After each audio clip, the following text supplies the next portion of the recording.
Total Smith here. Make sure y'all subscribe to my boy Downtown Deuce ASAP. Come on, man. Destination restoration. Destination restoration.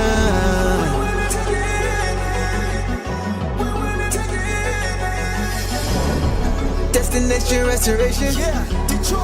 Destination restoration.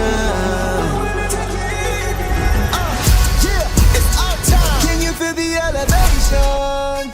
We on a mission on vacation. Time to create the separation. Championships and motivation. 313 need no explanation. Miss me with all that conversation. We ready for the confrontation. Counting down to our destination. The final destination.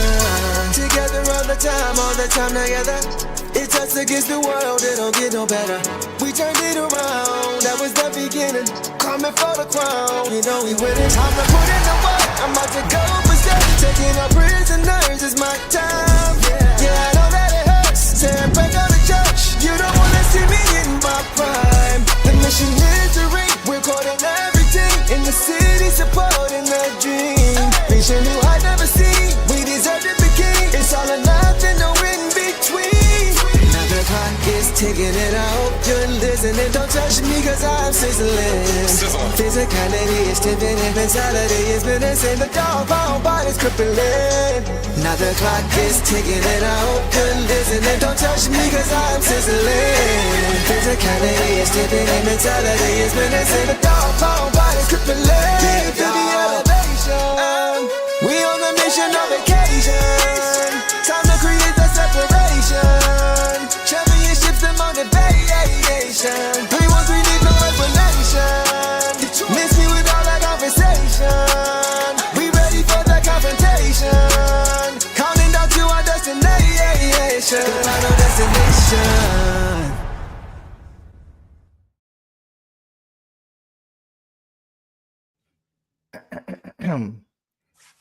Detroit basketball.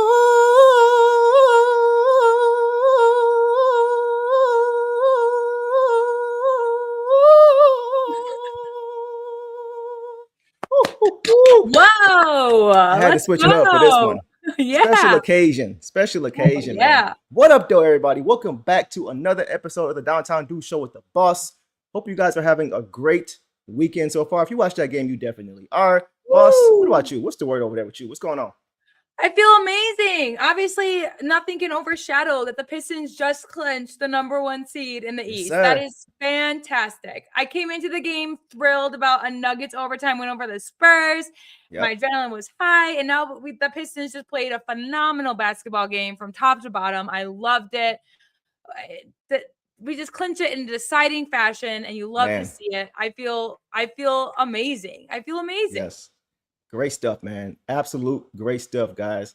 I couldn't be happier, boss. We're going to get into it for sure, but I could not be happier. First and foremost, guys, shout out to everybody who showed up for the watch party, man. We had an event, our guy Eric Vincent on, Clutch Points beat writer for the Detroit Pistons. He came and joined us and watched this game. This was a lot of fun. But, guys, this was our final regular season live watch party. This is the last national broadcast game for the Pistons.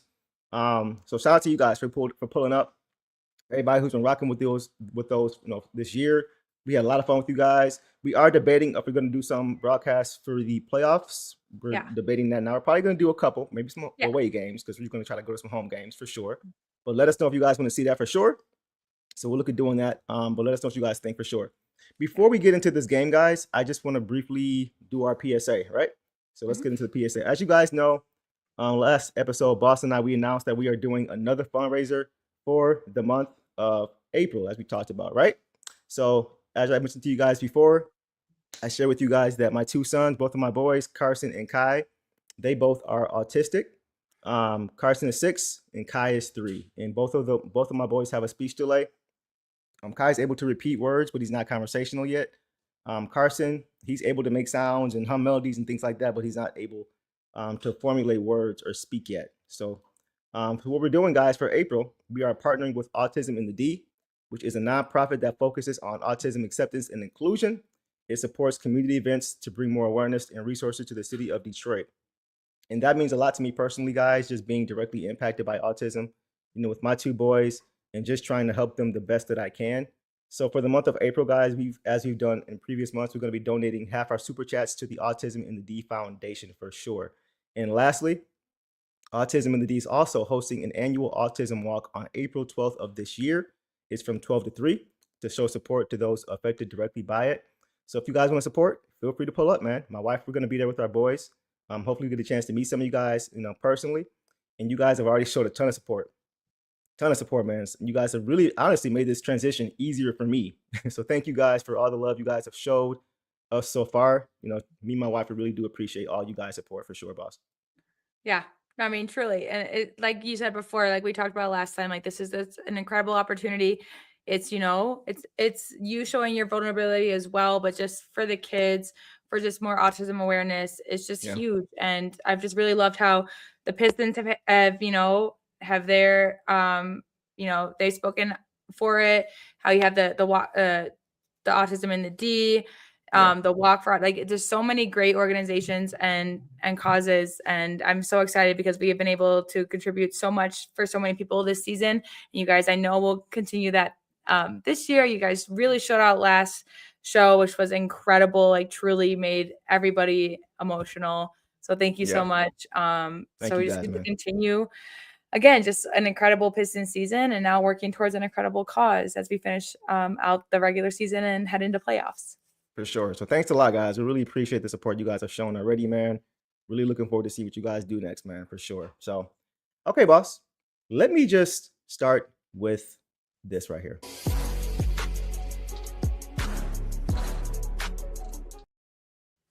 I need those ones in the air.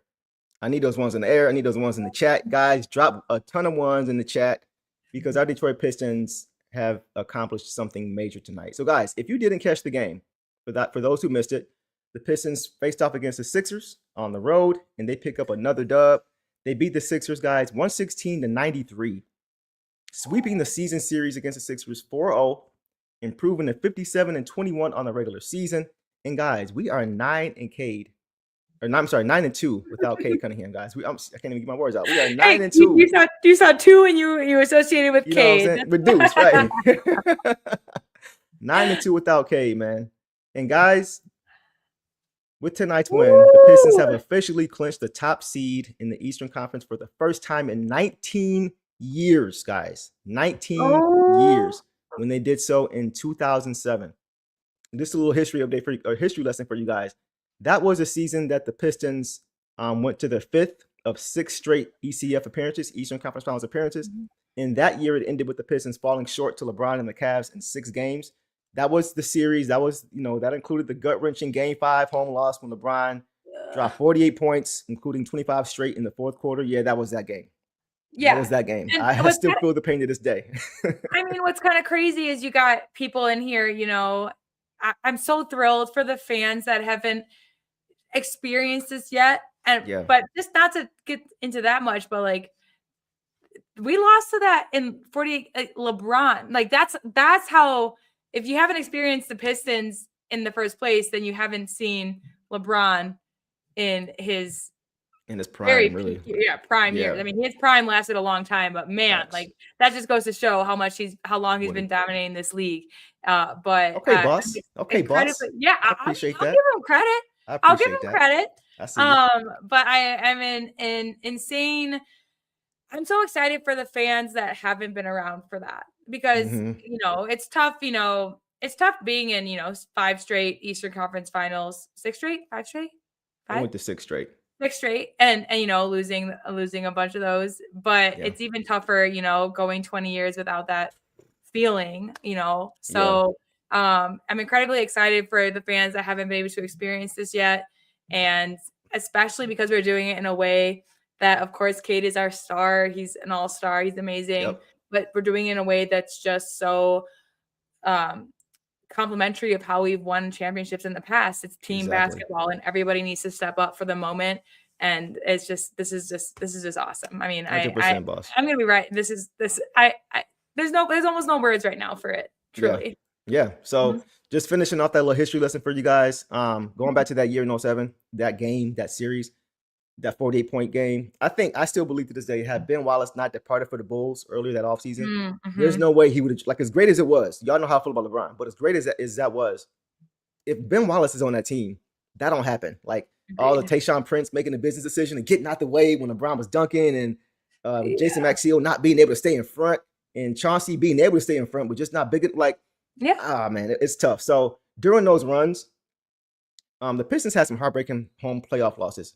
They had some during that stretch, and a few of them came in game fives, and that ultimately decided. Like, if you guys remember the Robert Horry dagger against the Pistons in the finals in 2005, that was also in a game five.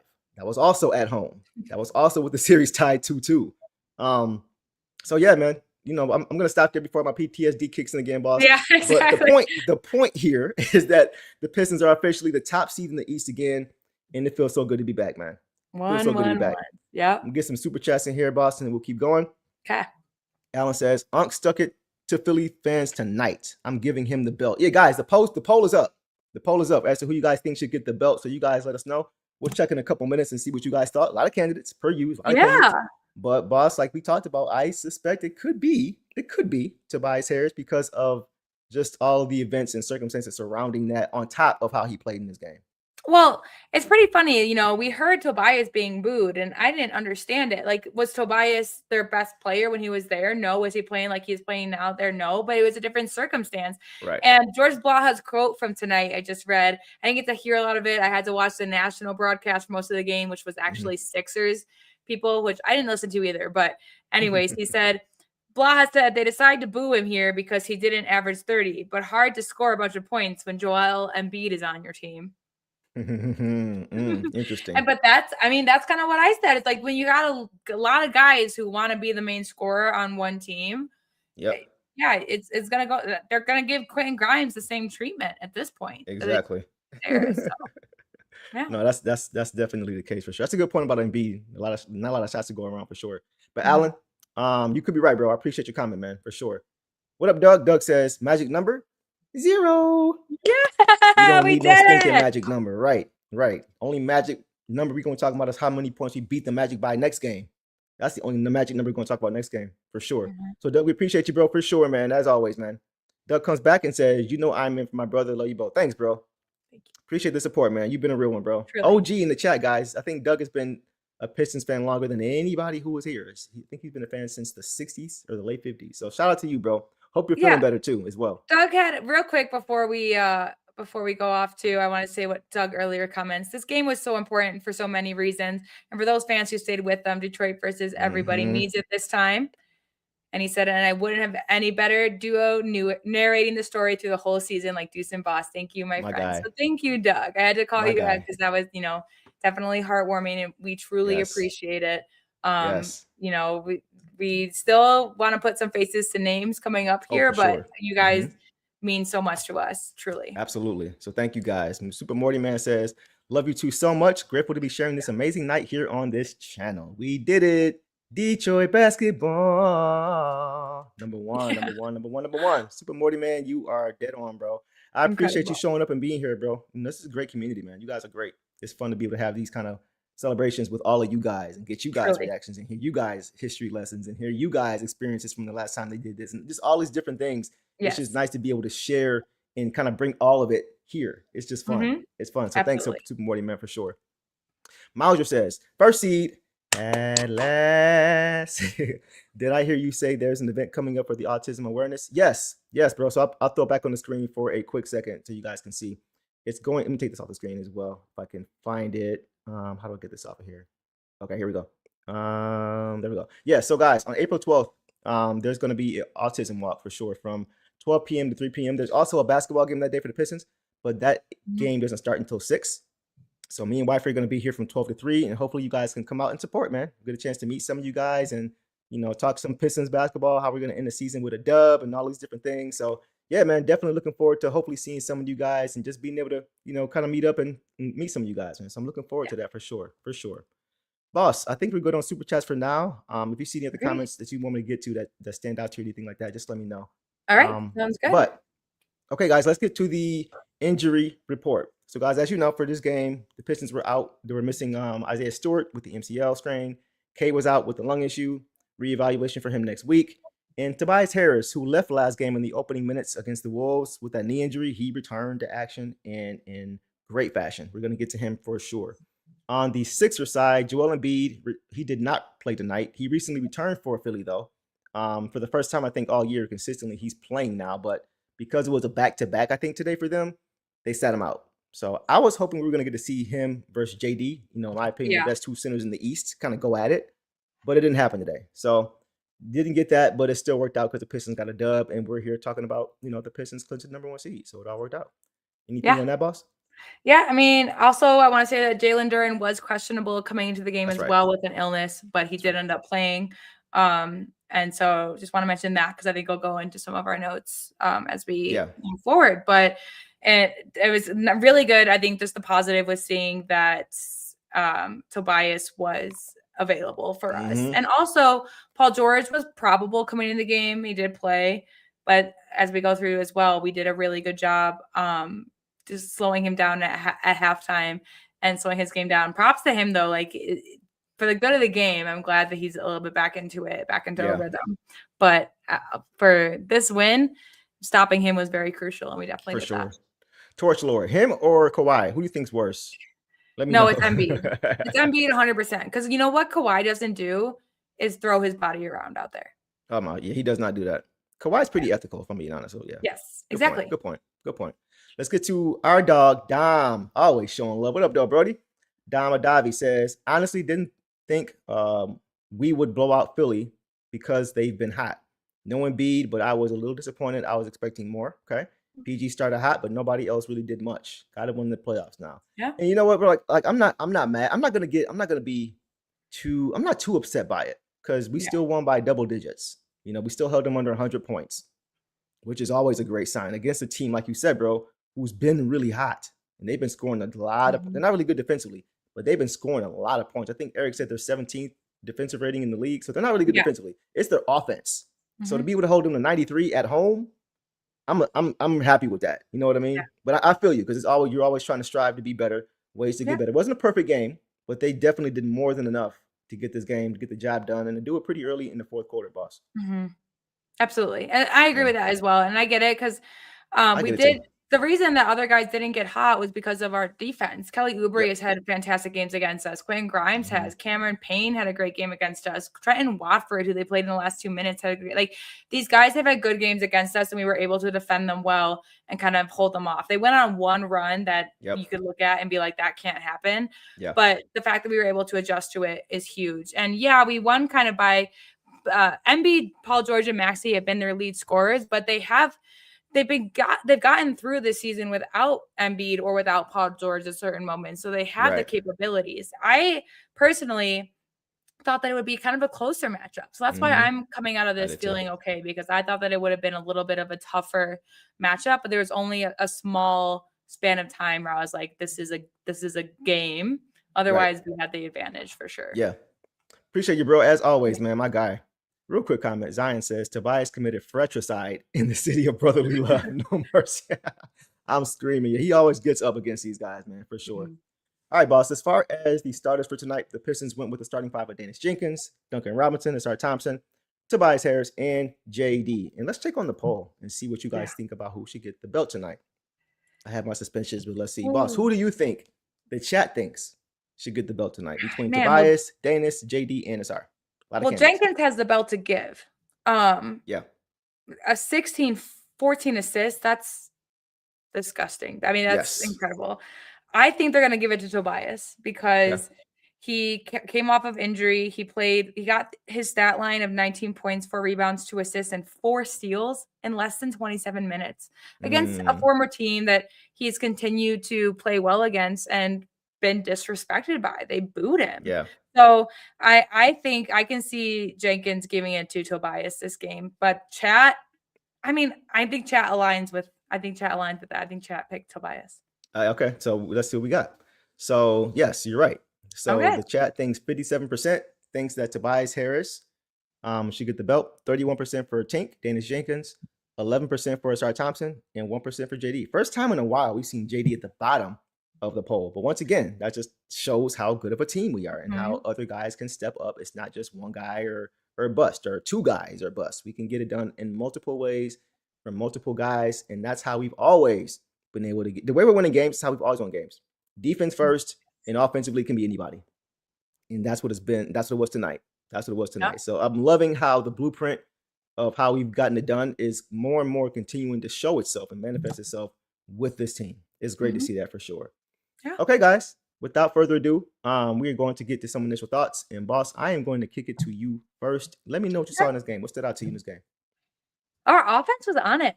We had 9 guys score in the first. 9. The only one was Herter, who had some good looks, who couldn't make it, couldn't sink it.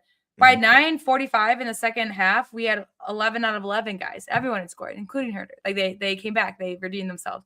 Kind of crazy. Again, I think Eric Vincent brought it up during the live too, but this was a team for that 75% of the season. We were like, where is Cade going to get help offensively? And then you go up and you show up and you get 11 out of 11 guys scoring in just over a quarter is incredible. The offense was insane. Danish Jenkins almost had a double-double. He had 13 points and 8 assists going into the second half. Like he almost had a double-double first half. Like that's star numbers right there. So I really liked it. I think our defense, we held them, in the first quarter. We wanted them under 30. They got 31. I'm still not going to be mad about it because some of those contested shots were just Maxey and Paul George was in a rhythm, and Maxey is Maxey. Like he can make anything truly. He's nice. He's really nice. Exactly. So I'm just incredibly proud of our team. Everybody that played recorded, except for Chaz. We'll give him a pass because he played in garbage minutes. But everybody else that played all recorded points, all recorded rebounds.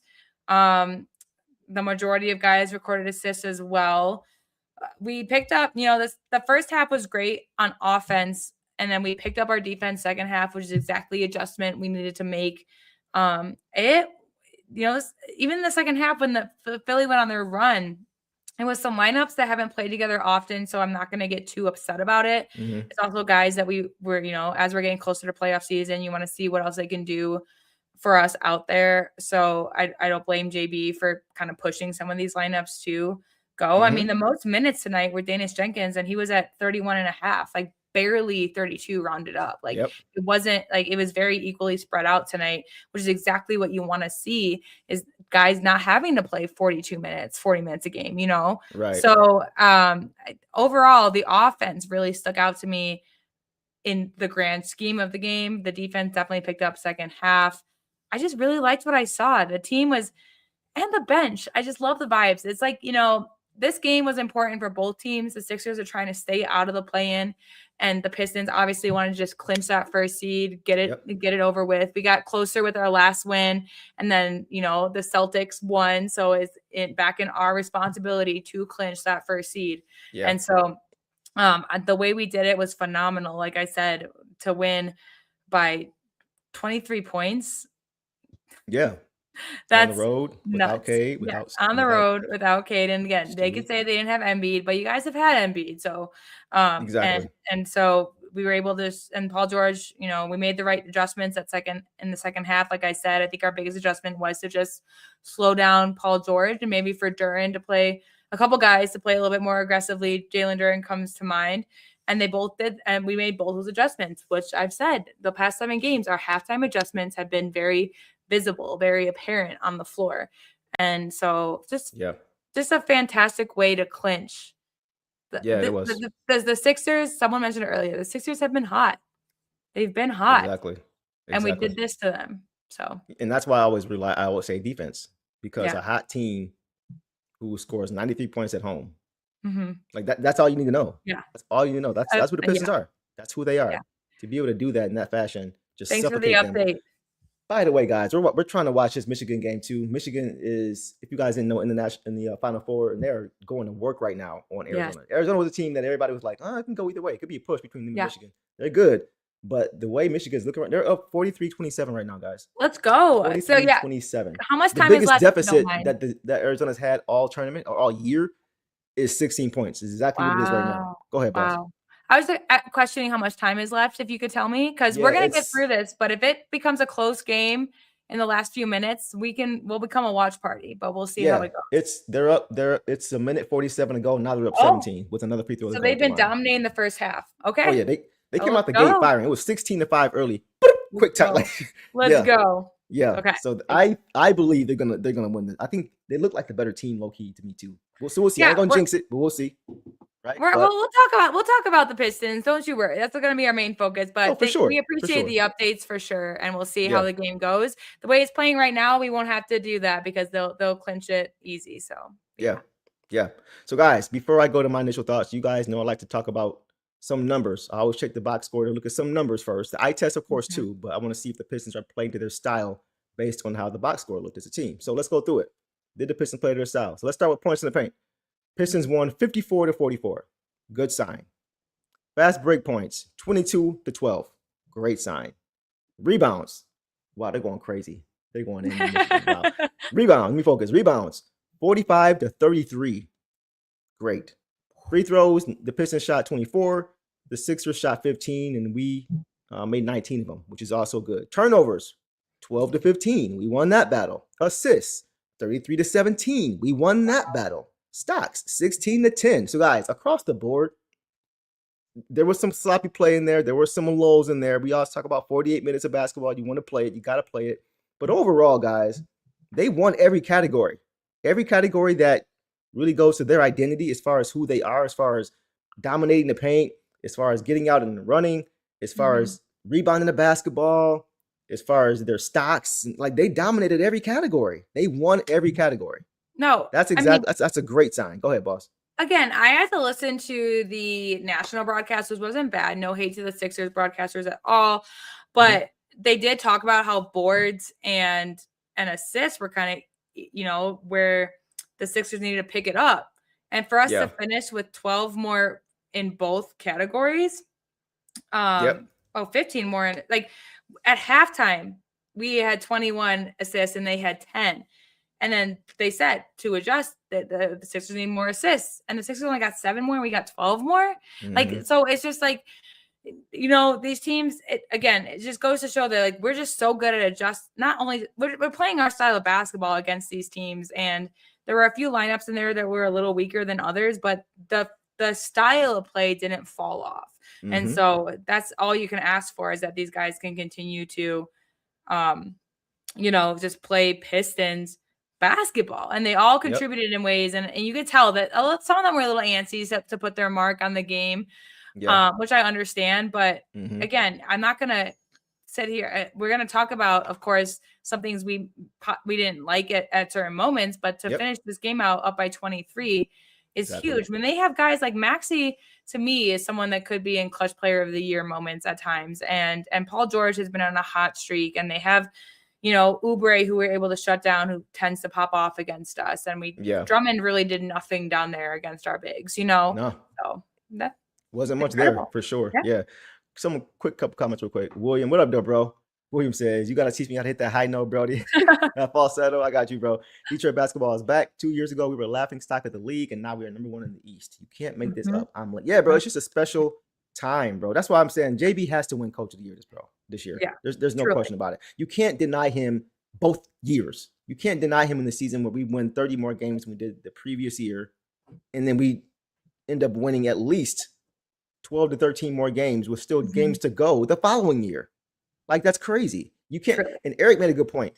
Eric said that as far as Joe Mazzulla and as far as how he should win it this year because they didn't expect him to do anything. Just all these different, just changing the narrative. Like they were saying who won last year? It was Cleveland's coach, right? Last year. He won last year. Right. Because of how great they played from beginning to end. Right. So you can't say that now. If you look at this team this year, the Pistons dominated the standings after game 9. They never looked back and gave away first place after game 9. Yeah. They did to a greater scale what the Cavs did last year, and he won Coach of the Year. So there's no way that JB Bickerstaff now, who did it to an even higher level this year as a number 1 seed, can't get it. You can't have both ways. There's no way they can deny him 2 years in a row with what he's done. No way.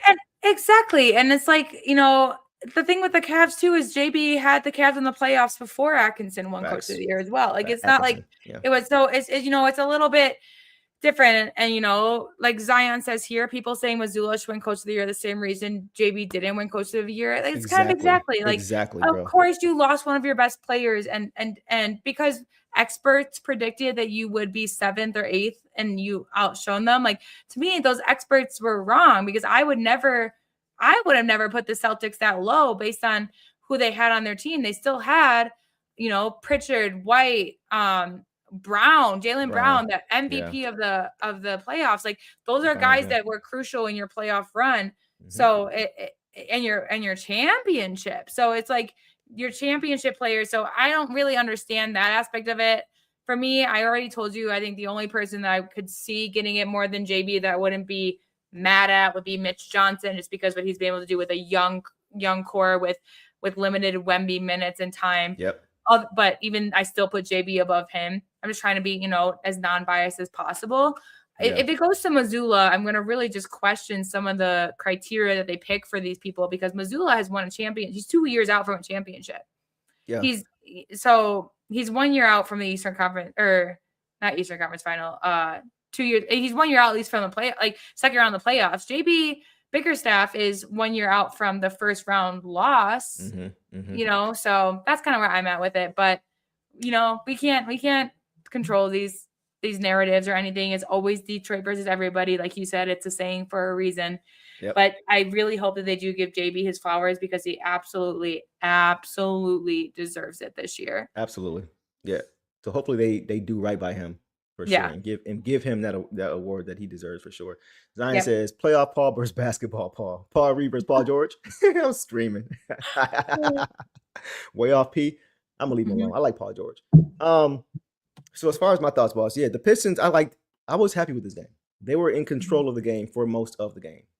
That was they didn't relinquish the lead, right? It pretty much, once they got firm control in the second half, they never really gave it up. And that was good to see. It wasn't like where it was a close game down the stretch and guys had to come back, and it wasn't a nail biter or anything like that. So they controlled the game.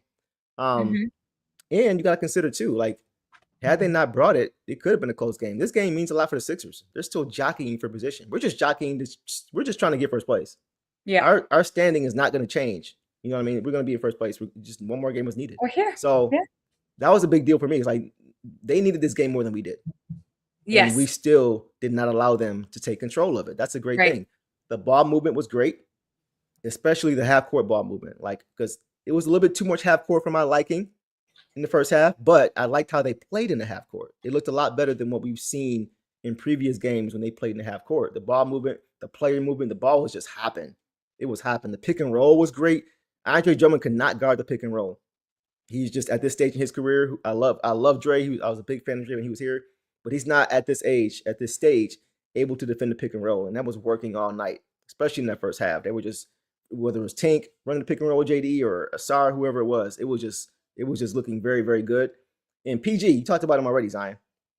PG looked great early. He looked in that first half, because he's been off for a while. I think he was suspended for whatever he was doing, whatever he used or whatever. Like 25 games or something like 25 games. Yeah. But he looked in that first half a lot like OKC PG, right? Or maybe even pre-injury Indiana PG. Like he just couldn't be stopped in that first half. He was knocking down everything. But they picked it up in the second half. He had 18 points in the first half, and I'm like, he might go for 40. He finished with 20. 2 points in the second half. Yeah. 2 points in the second half. So Asar and Ron, and the game plan was to make sure that they turned his water off, and they did. They were a little bit more physical. They were staying on their feet, just moving their feet well, just making everything tough. That was great to see. That was really great to see. So I was happy with it. Fourth quarter, boss, it was a struggle offensively for both teams. Neither team could really score a bucket. But this is the thing. If I told you that the Pistons had 5 fourth quarter points with 6 minutes to go in the fourth quarter, you would think it's trouble time.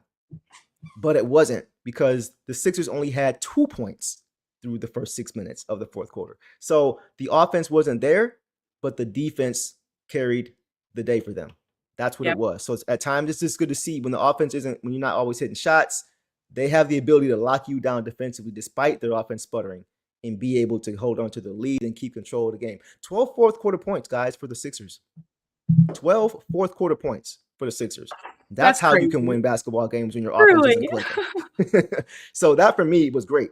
In a game that they needed more than we did, for us to hold them to 12 fourth quarter points is incredible. Is incredible. So shout out to them for still maintaining that sense of urgency in a game that the opposition needed more than they did. That's major. It's a big deal, boss. Go ahead.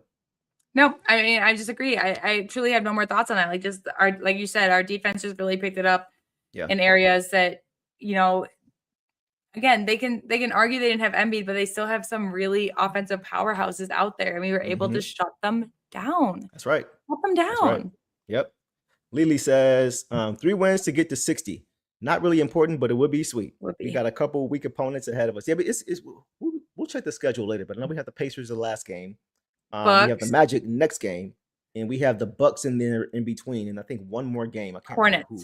Hornets. So if we get 3 out of 4, we've got 4 left, I think. If we get 3 out of 4, we'll get to 60. But I can also see us kind of resting some guys late, and other teams as well. The thing is, like, 2 of those teams, Magic and Hornets, are in play-in, so they will play their full roster. Bucks and Pacers will just play who they have, and if we play who we have, it's going to be a battle of benches. And so we'll just see. I still have faith in our bench, but that's just kind of where it's at when it comes down to the final few. Is just that it's just dependent on who we have to face, because I think we faced the Hornets like second to last, and they are trying to get from, you know, they're in 9 and 10, and they're trying to get to 7 and 8, because the winner of 7-8 moves on. They don't have to play again. So, you know, there's still some for the play-in teams that know they're at least going in there in the play-in. There's still some seeding competition there. So we'll see. But I mean, still absolutely doable. I think it's completely doable for us to win out. Yeah, which would be incredible. It's doable both ways, but it just does depend. It depends on the last few games on who we want to rest and who we want to throw in there. So we'll see. For sure. Yeah, it should be fun, man. Shutting down the Sixers to 12 points at home in the fourth quarter. Exactly, bro. That's impressive. That's impressive. That's about sense of urgency. That's all that's about. Because they're a good team, man. If you let off the gas, they'll come back on you in a hurry. So that was the most encouraging thing for me in this game, was how they finished this game, boss. So absolutely, we'll leave it there. Let's go ahead, boss, and get to some box scores and see how this game played out even further. So, guys, let's go ahead and kick it off with our point guard, Dennis Jenkins, guys. Tonight, Tank finished with 16 points on 4 for 11 shooting, 2 of 5 from 3, 6 of 7 from the free throw line, 4 boards, 14 assists, guys, to 1 turnover. 14 assists to 1 turnover. Also 2 stocks, a steal and a block in 32 minutes. Boss, take off on Tank. What'd you see? It's incredible. Just, I mean, truly incredible. And like we said, like I said earlier, he finished the first half with 13 and 8, almost a double-double in one half, which is just so impressive in today's NBA, especially against a team that has been hot. It's a major factor in our ball movement. Almost just under half of our assists were from him. 14 assists to 1 turnover is just ridiculous. Just ridiculous, Danis. Insane, I don't know what to tell you. He only had 3 more points in the second half, but he had 8. So 6 more assists. Like, it just tells you that he was out there to facilitate, to be, to fit into what the team needed in that time. 4 of 11, I don't love that. But 2 of 5 from 3, I'm not gonna fall. That's 40%. But 4 of 11, some of those shots I want to see him finish, but it wasn't so. The last game we saw him go up with those floaters and they were just short every time. Today it wasn't so obvious because of everything else he did. And I also want to say that in those 32 minutes that he played, he had no fouls, and that's just huge because he was playing against he was guarding his positions. He was guarding guys like Tyrese Maxey, who is an incredible basketball player and can draw those fouls. So, and Danis, he got to the free throw line quite a bit. He was 6 of 7 early. He drew 4 fouls on 4 different players in the first half. And wow, to me, again, like we were talking about, that's not even like a Cade whistle he was getting out there. And and Grimes was complaining that he was whipping his head a bit. But here's the thing, like Danis plays through things. We saw that in a later play. Like he ended up getting fouled, but he was fighting through it. Like he almost, was able to get the pass out the ball because he's not expecting the whistle. So that tells me that he's not flopping, because that's not our team. Our team has also learned that even if they try to sell, they're not going to get the benefit of the doubt. So He just played incredibly aggressive basketball. He was very fun to watch out there. And nothing but, and I want to say real quick, his 4 rebounds, 3 of those were offensive. And I love a split, but like if you're, a guard, a point guard, I'm not expecting you to go out there and get a bunch of boards. But if you record 4 boards and 3 of those are offensive, that tells me that you are, that you're following the shots, that you're in the moment, that you're reading the play well, that you're making sure that you're not giving anything up easy. So incredible game by Jenkins again. And if he didn't have the belt to give, I would give it to him because of as much as Tobias had a fantastic game, a 16-14. I mean, the person that I usually see get 14 assists is Nikola Jokic. Like Cade doesn't even record that many high assists, and that's not a fault of Cade. I'm just saying, like in terms of the ball movement in this game. Yep. Jenkins just did. It's crazy because Tink had a 15 assist game earlier this season. Right. And like you said too, 1 turnover. And we were talking about it when Eric was on too in the live. Like these were laser passes, like they were spot on. So I can't even, and the fact that like the turnover that he had isn't coming to mind tells me that it wasn't a sloppy one, an ugly one. It was a strip. It was a strip. Okay. It wasn't like it was a bad pass. He just got stripped. It was just the Sixers picking up their defense for once in 48 minutes. So and just this is how you play. And it's funny because 3 of 11 is also kind of subpar for him. So, you can do better, but I'm never, ever going to complain about a 16-14 game against a team that probably was like, they don't have Cade Cunningham, so we have a chance. Yep, exactly. Some quick comments, boss. No More King says, Jenkins has fully incorporated the little no-look on the passes, too. That's how you know he's getting comfortable in the offense. Like, whether it's coming off the pick and roll in the half court, getting to the middle of the floor where you got 2 shooters and he's doing the look away that we see Cade do, right? You can just see it's working and he's getting more comfortable. He's just getting more reps. He's still basically a rookie, guys. That's the crazy part. Like Coach Hart said, he's basically a rookie. But we're seeing as he gets more time, which is natural, he's just getting more and more comfortable. And he's still nowhere near as good as he's going to be. He's still a rookie in this league, which is crazy. He's still learning on the fly. DJ reminds me of Reggie Jackson. I think he's going to be better than Reggie. Reggie was good, but Reggie wasn't the facilitator that DJ. To me, Reggie is more like a Marcus Sasser, if I'm being honest, as far as a scoring point guard who will look for you secondary, but he's trying to score first. Like even Sasser now is trying to pass the ball more, but the style of play, Reggie, top of the key, he's trying to dance on you, with his ball handling. Sasser kind of same way. I think Tink is going to be I think he's already a better natural point guard than Reggie Jackson. Reggie Jackson was a scoring point guard who will look for you. But just as far as floor general, just leading the team, setting the table, I would definitely like Tink. For sure. But Reggie was nice. Not bad for a G League start last year. Exactly, bro. DJ is a serious impact player these days. You get it, Super Morty, man, for sure. For me, boss, this was me watching him tonight, as it usually is. Yep. Exactly. Oh, yeah, bro. Fully just chill. I'm never concerned when he has the ball in his hands. I'm always expecting him 9 times out of 10, tonight 14 times out of 15, to make the right decision. Only 1 turnover and 14 assists, right? So it's incredible stuff we're seeing, man. He was a floor general at his finest. He was the epitome of floor general tonight. The way he set the table.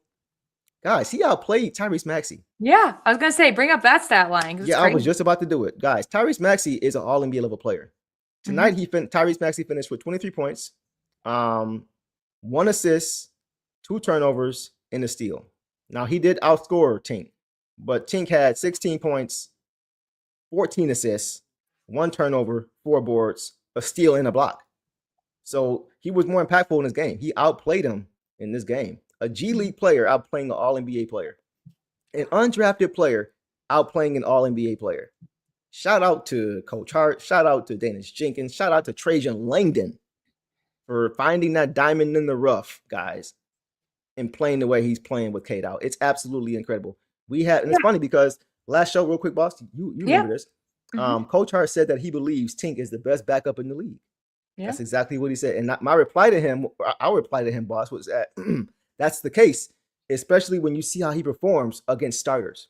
Yep. Tonight is another example of that. So, guys, like I mentioned, Maxey's an all-NBA player, and Tink outplayed him. He outplayed him. So he once again is continuing to do what we've been saying and what we've been expecting he would do once he got the opportunity, and he's capable of being able to take advantage of it. That's that's like what William says here. Jenkins will be a starter at some point in the league in the near Yep. future. He deserves Yep. it. And that's Yes. kind of where I'm at. And again, I'm so glad that we signed him to the contract we did for 2 Yeah. years, so we at least get him for another year. And the way he's Mhm. been performing, it's a team option. I don't see us backing out of that. It's Yep. almost just like now I wish that he got greedy and we also got greedy, and we're like, actually, yeah, like let's extend you 3 or 4 years because Yeah. he does deserve it. And it's something we've talked Absolutely. about too in terms of bringing in guys in the offseason. Jenkins deserves the time he has. He also deserves a little bit more development in this league, but who better to develop behind than Cade Cunningham? So Right. it's going to be, he deserves the best. I hope that we get to keep him for longer. Yep. But what he's been doing for our team, he's one of those guys you're just like, yeah, go get yours, bro, because, we're set here. But he has just been phenomenal. I do hope that we get to keep him because especially, not only as you want him to be a starter, but and also whether Cade's injured or not, you want him as the backup, but also in future years, if we don't have to play Cade for 40 minutes a game, Exactly. if we have Danis as our backup. So Exactly. I do want the starter role for him, but at the same time, I'm like, chill in Detroit, Danis. Yep. Come chill in And Detroit for us. To your point, though, Yeah. that just shows the trust. Oh, yeah. Because, like, once again, guys, he played the most minutes of any Piston. That's true. Because once again, he's the only real true point guard that we have Mhm. available right now. So to Boss's point, next year and beyond, hopefully, when Cade is available and playing and Danis is here, Cade should be fresh all year. Yeah. He shouldn't need to play 40 minutes a game. He should be able to play 30 to 35 comfortably every game and allow Tink to play the other 15 to 20. That is a legit thing. And I wouldn't be surprised. No, one more thing. Yeah. Coach Bickerstaff said that he's going to take a real look at actually playing them together. And that's something that, that's something we've been asking for. I've been asking for that all year long. I hate when Cade has 8 to 10 eyes on him defensively every time down. Right. So just having another guy who is close to as, equal threat as far as offensively, as far as being able to just set guys up and score, just being another ball handler, another playmaker is going to do wonders for Cade. So maybe it may be time to go look at getting a third point guard, boss. So that way we can play them together more and have another guy to back them up. And that's kind of what I'm thinking. I'm trying to think of players in the league right now that play off of each other that are kind of both true points, but can. I know that there are examples out there. Well, I think I remember Portland had it with McCollum and Damian Lillard. That was nice for them. Both of those guys were dual threats with the ball in their hand, playmaking and scoring. It's not too many now, though, that are near equally as good. It's more so defined roles. Maybe I feel Kobe White and LaMelo, because Kobe's technically a point guard. Does he start? Or you mean just as far as having guys? I don't know if he starts, but he comes off and plays with him. Okay. He plays with LaMelo. So yeah, and if that means, if Danis has played so well as point that he is a pure point guard, but if he can naturally shift into a shooting guard position where him and Cade work so well with each other and he's still playing his game and feels like he's not being undercut in any areas, then there's no reason to leave. Right. If your goal is to be a starter and to help the team, then Cade off. So I would love that. I would love to see that because also, like you said, it would not only give both of them chances off ball, but both of them can create their own shots. They can play make. Yeah, I would truly actually just love that. I just haven't seen Danis in a shooting guard role because he has been our backup point guard. Right. We've seen a very small I think he could fit in sample size. Yeah. And here's the thing. Flip it, boss. We could see him running the point with Cade at the 2. That would be fun. Ooh. Cade is a good off the ball scorer. He can catch off ball. His first bucket, I always say, was in Summer League. His first shot was an off ball corner 3. Cade. How do you guard that? He's always been able to catch and shoot off ball from the moment he stepped into the league. So him and Tink, because Tink has showed once again, he got the ball in his hands, especially with Cade on the court with him. Yeah. And they can't focus on him as much. With Cade out there with him, Danis he's going to be that much better. Well, and I want to say go ahead. This to Michael too. Danis is best out of the bench right now. Absolutely. We haven't 100% seen it, though. Correct. But if we brought in another point, like I said, I kind of want Javon Carter for cheap from the Magic. If we brought in someone like Ayo DeSumo or Kobe White, who are free agents in this upcoming offseason, if we brought in people like that, and that was our third, or that was our off the bench, allowing Danis to step up, or vice versa with any of those guys, if we had a 3-man kind of point guard rotation, right, it would work out. But either way, I just want to see it. That's like, either way, I want Danis to completely thrive in this league because he has absolutely earned it here. But it would be hard to say goodbye if it meant bigger opportunities for him, only because we have that position secured, you know? Yeah. So I agree. I agree. Curious. I just want to see how it looks, though. Exactly. I agree. I think it'll be a lot of fun to see for sure. I agree. So yeah, I'm looking forward to that for sure. I'm looking forward to seeing how that looks. Some quick comments, guys. I want to get some of you guys in here if I can. Mecklemore says, Tink reminds me of Gary Payton. That's an interesting one. That is an interesting one. I think Gary Payton is one of the best defensive players, not even just guards, but players I've ever seen. Like, they called him the glove for a reason. I don't think Tink is it's early, right?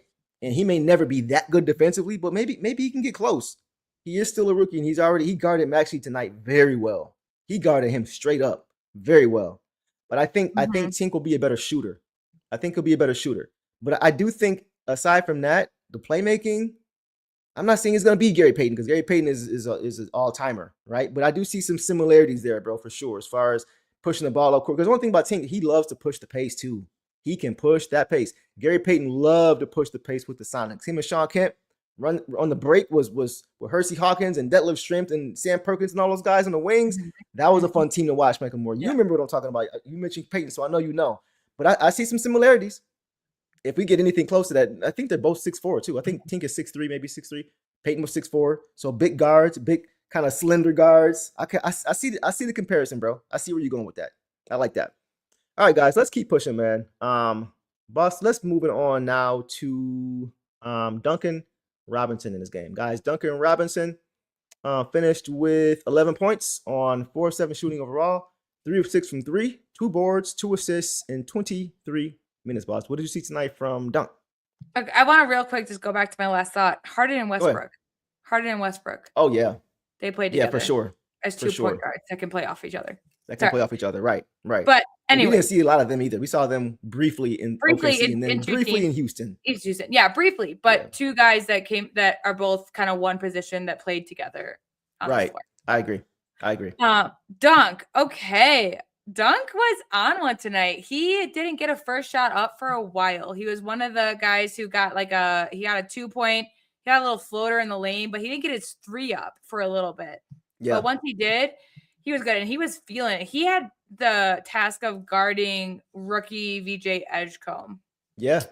I would say it went about 60-40 Duncan, because Edgecombe never really popped off, never really got into a rhythm.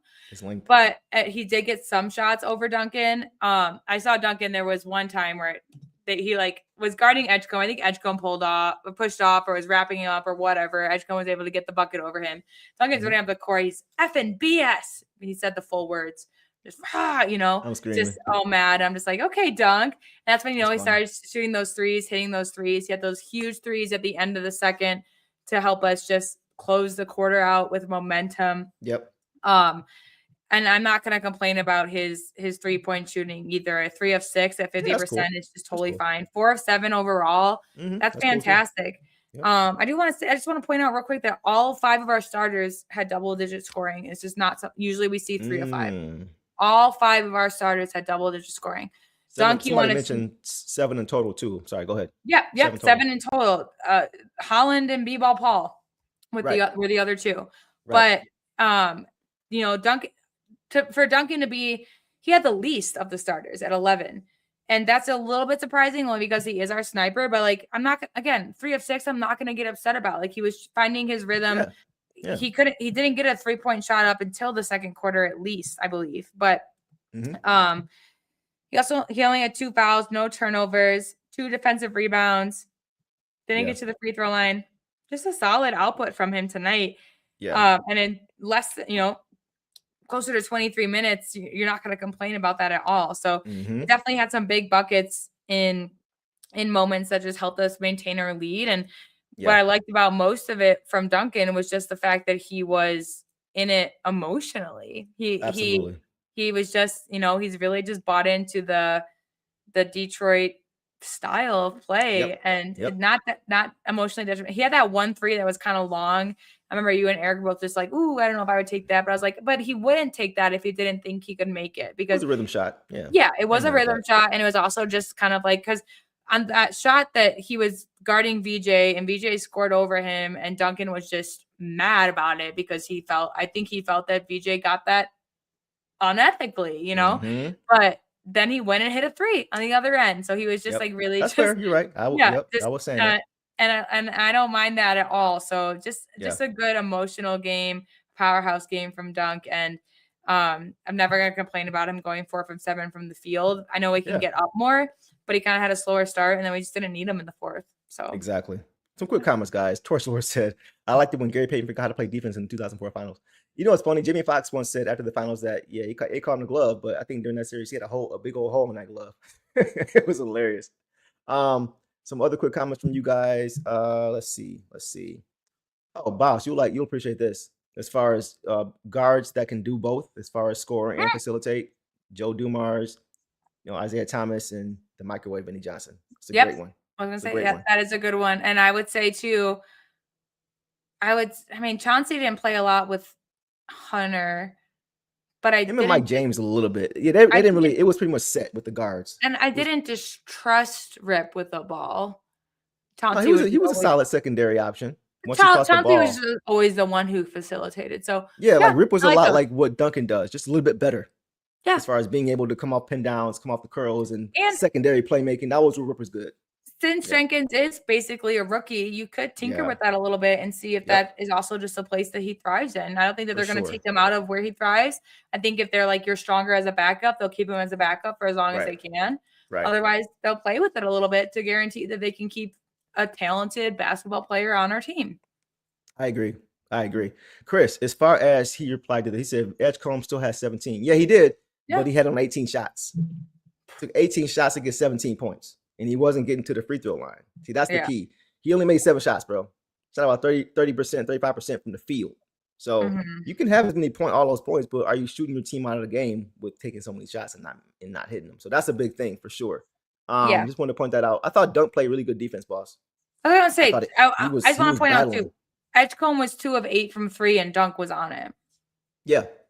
Yeah, that's so it's about how you're getting them too. But yeah, like I'm cool with him with those numbers. You can have 17 or 18 shots. Go ahead, bro. Yeah. Cool. But yeah, once again, we talked about the comparisons to Rip and stuff like that. I liked how he was coming off screens, pin downs, and different things, and just being able to play make. He was doing that early in this game. He had a nice lob to Asar for a dunk. That was pretty. He just took what was there. I always say I want to see him get up like between 6 and 8 threes a game. He was at 6 tonight. So I'm okay with that. He made 3 of them. So I don't really have a lot on him. I just thought he was very solid on both sides of the ball. Even most importantly, the defensive side. To see him continue to battle and to force guys like VJ Edgecombe, who's a rookie of the year candidate, in my opinion, behind Con Knipple and Cooper Flagg. I think he's right there after that. It's hard when you got a rookie that can, again, shoot the lights out from 3, literally lead the league in threes. Yeah. And then the other rookie who has to carry an entire team. Right. Like BJ wasn't asked to do that, but he would be a good candidate for that, if not against those guys. And he's one of my favorite players to watch and will be huge in this up and coming team. But I just want to check over. So Duncan didn't usually he records a steal a game. The stocks are pretty high, but I also want to say, like, this is 6 shots in 24 minutes. We've seen him go closer to 36 with only 7 or 8. So you're just like, at least he got his volume up, especially starting slow. He didn't get his first 3-point up until later in the game. I want to say second quarter. I could be wrong. I don't think he got his first 3 until second quarter. And then you still only played closer to 23 minutes and you still got 6 up. Like, that just tells me that you were, and he had 2 big ones in a row to close out the half. So exactly, man. So guys, we'll leave it there. I thought Duncan was really solid in this game. He was in early foul trouble. So I want to give other guys credit too for how they chipped in. Mike makes a good point. But when he came back in, he went right back to it. He also ended the game. He ended the game with 2 fouls. And you just love to see that. I have to commend guys when they do that. When they go out for early foul trouble, and then they come back in, and they're like Jalen Duren had one foul in the first few minutes and didn't get any more fouls. Right. And we were like, oh, here we go. Yeah. First foul, he's gonna have to sit. If he gets one more, he's gonna have to play soft now, so he doesn't have to sit and get the second one. But he made the adjustment. Yeah. So once again, boss, to your point, that was great to see as far as just not fouling and also just still playing good defense. You mentioned the adjustment on Paul George, go from 18 points to 2 in the second half. Like just adjustment after adjustment after adjustment, whether it was the fouling or just the defense period. I thought it was great. That's just crazy. Great to see. That's crazy. He had an 18-point first half, and you sat in the live, like, he might go for 40. I was like, yeah, he might. Felt like it. And it felt like it. That was the like, we didn't have a lot of adjustments to make going into halftime, but the adjustments that we did have to make, we made them and still thrived. It's just so incredible to see a team do that. It's so fun. During an evaluation year with our best player. Yeah, in the evaluation year, we're in the first place East. That's against a team who needs this game. Against the team home floor. Who has been favorites for the playoffs for years, just like the Knicks. Like, it's just like, well, where are you going? Right. Where are you going? Future's bright, man. Yeah. Future is bright. That's why it's not all about just this year, boss. It's not just about pushing your chips in because the East is wide open. Nah. Right. Despite all that, we're still right where we are. And we got a lot of years ahead of us. So it's a great time to be a Pistons fan. We talked about the consecutive ECF appearances. Listen, man, we in a good spot to be able to at least challenge for a lot of that. Maybe not 6, but we're going to be in the mix for a while, for sure. This is the first year of that. So, boss, let's keep pushing, man. Let's go, boss, now to Asar Tasmanian, backbone of the defense, Thompson, guys. In this game, Asar finished with 14 points, 7 for 11 shooting, 5 rebounds, 2 assists. He did have 4 turnovers, but he had 3 steals and the block for 4 stocks to get all those possessions back. Yeah. And he did it in 25 minutes, boss. What'd you see? The turnovers, I don't necessarily remember either. I just think he did incredible. A couple of careless ones. Yeah, but for like you said, it made up for completely in stocks. He ended the first half with 0 stocks. Guys, we had 1 stock at the end of first half. It was 1 steal by Danish Jenkins. Yep. I remember it because I looked up the stocks. I was like, what can we pick up? I completely picked up the defense in the second half. To end with 3 steals and a block in 1 half, and you only played 25 minutes, that tells me that you did it in basically 12.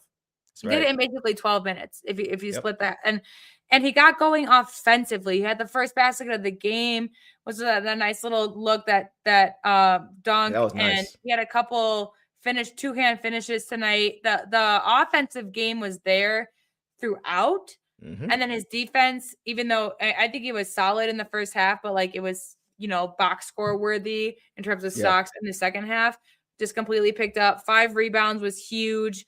Again, 2 assists, but man, I'm looking at this and then we have Danis at 14 and we have Herder at 6 assists. And then everybody else, everybody else got 3 or less. So I'm not going to fault him on the assist game because he also just had a game with 9 assists, right? He almost had a double-double with 3 rebounds and assists. So he was still looking out there looking, but the biggest thing for me is 7 of 11 field goal percentage. Real quick, 62-39 right now, guys. Michigan over Arizona. Proceed. I just had to put it. It's like I'm trying not to keep looking over there. I'm trying to lock in with y'all. I think that score got Moosey and Bear excited. 62-40. It's not 41, guys. With 14 minutes to now, it's 64. They can't stop them. This game's over, guys. This game's over. They can't stop Michigan. They're too good. Michigan's probably gonna win it all, guys. They probably gonna win I don't know if it was my clapping or what, but my dog's just freaked out. I said Moosey and Bear probably heard the score and got excited. When I said weird, crazy. They knocked everything over on my desk. Jesus Christ. But anyways, the 7 of 11 is just huge for me because he obviously did it fantastic. He recorded 4 stocks, but then to also, get 7 of 11 shooting, like he did his job on both ends. It's absolutely insane. Like, the box score might not be the prettiest to people at 14-5-2. You're like, okay, that's like a role player, fine. But like, no, when it's Asar Thompson and then you have to add in his stocks and add in his percentage, it's amazing. He didn't even get to the free throw line tonight. He definitely had a couple. There was that one late where it's like definitely he had a couple where it's like we were like, that's a foul. Yeah, for sure. Yeah. He played through it. He did fantastic. Like, this is the Asar I want to see constantly. Also, only 2 fouls. The 4 turnovers I don't want to see either. But again, like you said, there's a couple ones that, a little bit off. But I'm not, like you said, he made up for it. Like there's been times where guys have had turnovers and it's just been ugly. And I don't want to see 4 turnovers for any one player at all. But the fact that he still, and if you guys care about plus minus, he tied with Duncan for the most, like, and at 27. But he just played really good basketball. And you know what? He was tasked with Paul George early, and I think he did just fine.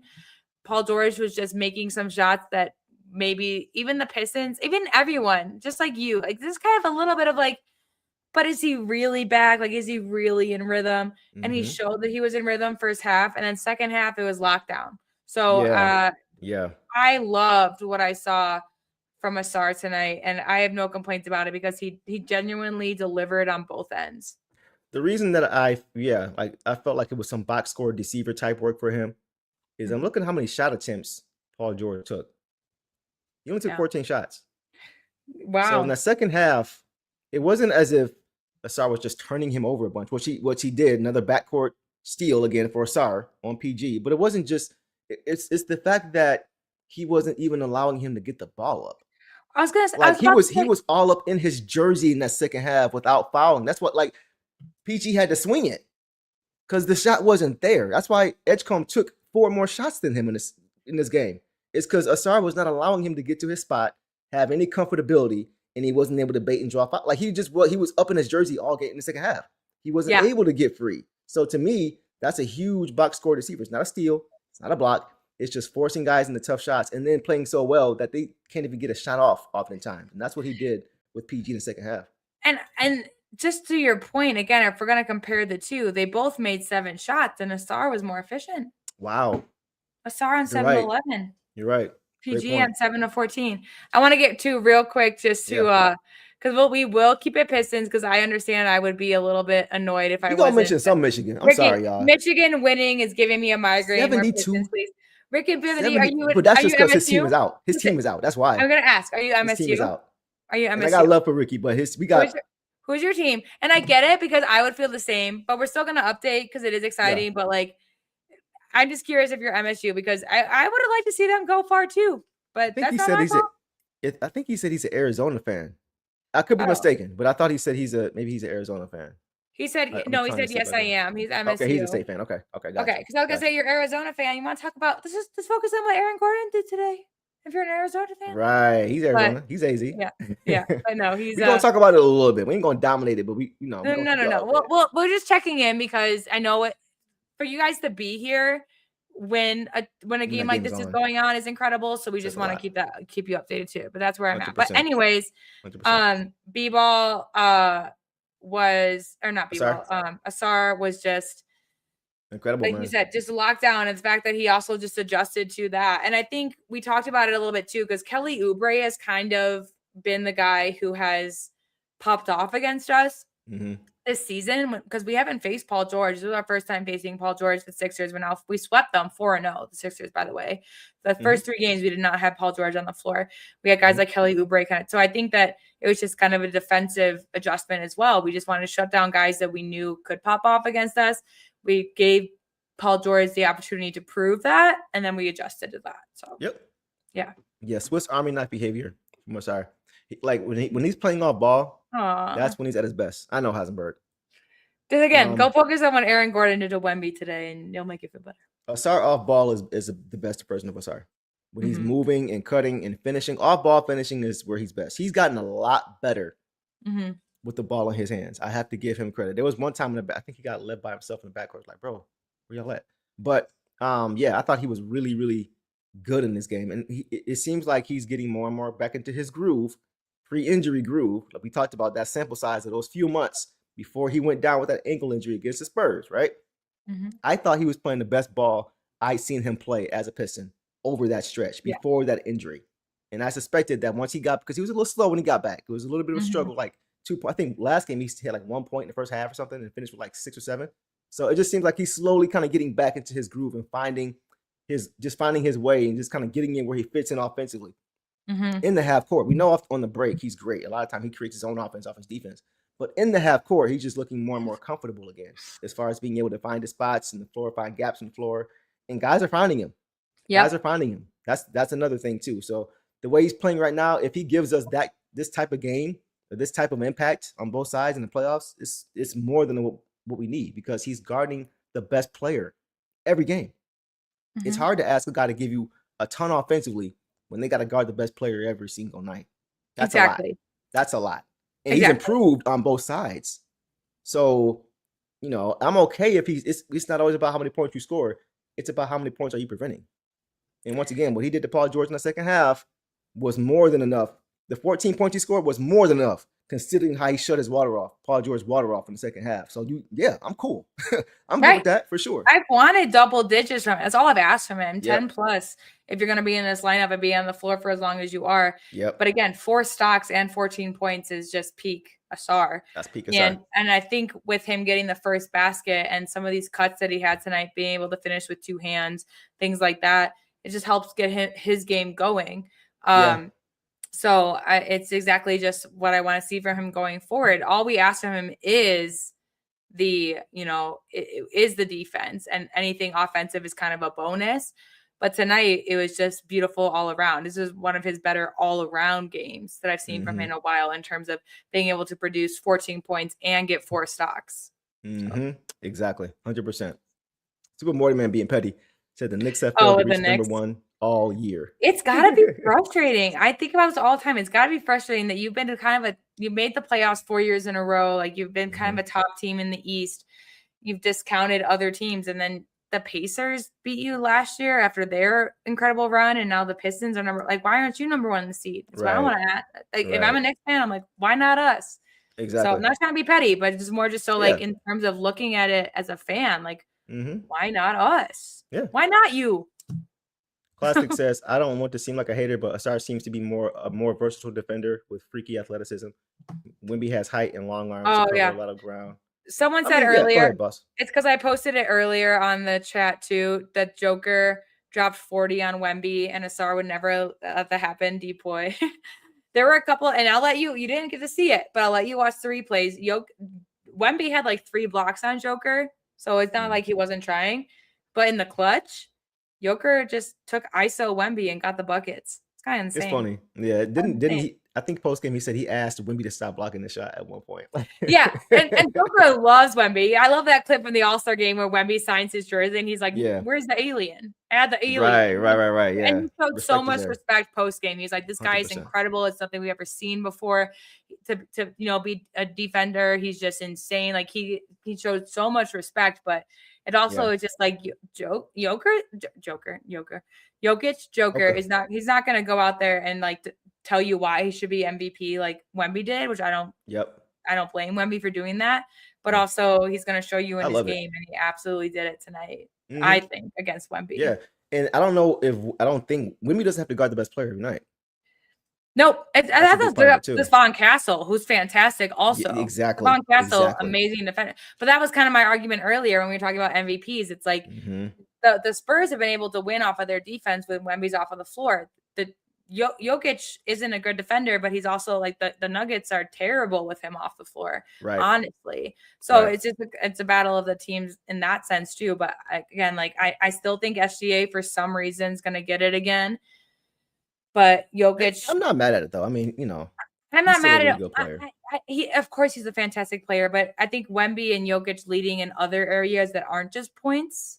All 3 of those guys are top 10 points, but the other 2 guys are top 5 in assists or rebounds. Yeah. Jokic is top 1. He's number 1 in rebounds and assists, and top 5 in points. So there's a couple arguments there, but we won't get into that now. But that was an exciting game too. But Asar, there's more to just. Wemby has incredible finesse, and he uses that, but he also has a height advantage and a wingspan advantage. And I think a deeper team. Asar with Depoy. I think Wemby will win Depoy, and he deserves it. But Asar being able to put up not similar numbers in terms of blocks, but definitely better numbers in terms of steals. Similar impact without the height and wingspan advantage that Wemby has is thing too. Yeah, that's a good point.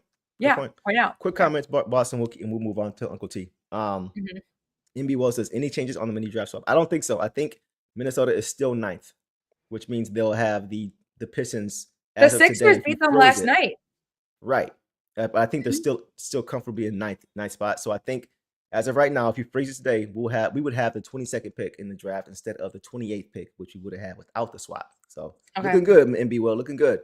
Doug says, real quick segue. Favorite moment of the regular season, boss. For me, it was thrashing the Knicks. What was that? That's exactly what it wasn't a moment. It's the fact that we did what we did to the Knicks on national TV. I think three different times, combined 84-point spread between those two teams, just dominating them, showing them what we said and why we said what we said about it could have been a lot different if we had Isaiah Stewart last year, showing them that they're on the downtrend and we are on the uptrend, showing them it's a different ball game, it's a different league. There's levels to this now, and we ain't afraid of y'all. We ready to come beat y'all. The fact, so much so that I think Cat was ducking us.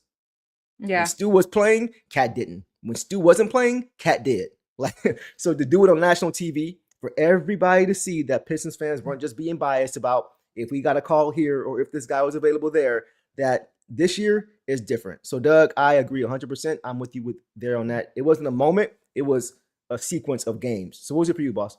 Yeah, I agree with that too. The Knicks, this dominating mostly all of these national TV games has been amazing. The 13-game win streak. I love the Jenkins corner three to hit because for me that was when Deuce and I have been Jenkins fans since day one in the summer league, and so to see that translate to the NBA was huge. I've talked about how I loved the block on. I always forget who it was on until the last minute. Danis? No, Ron Holland blocked someone at midcourt and ran it back for a dunk. We blocked them pretty viciously. I can't remember. It was on national TV too. But I also want to check. I just checked. Minnesota's actually 10th. And they're 10th now?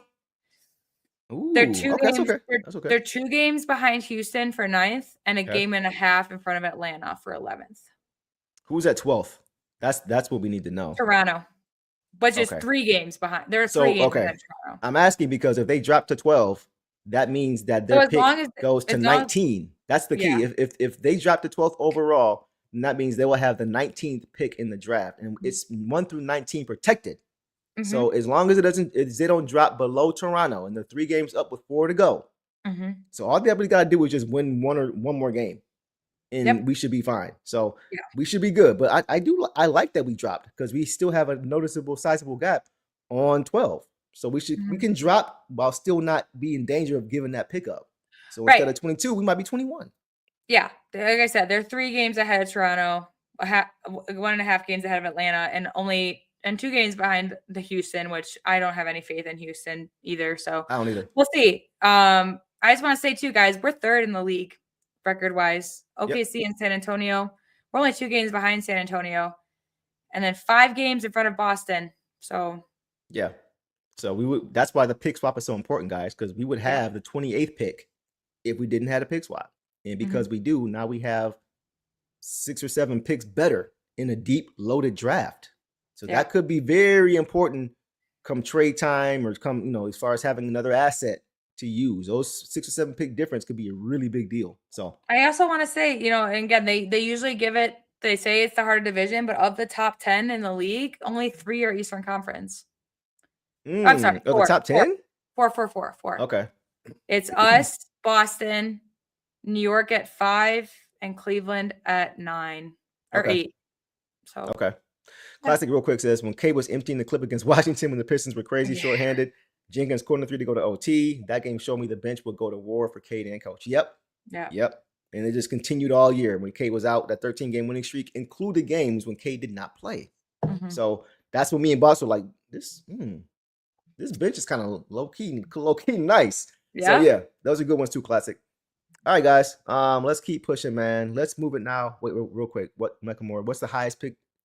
What's the highest that pick could end up being? Is it a cap? Yeah, 19. 1 through 19 protected, bro.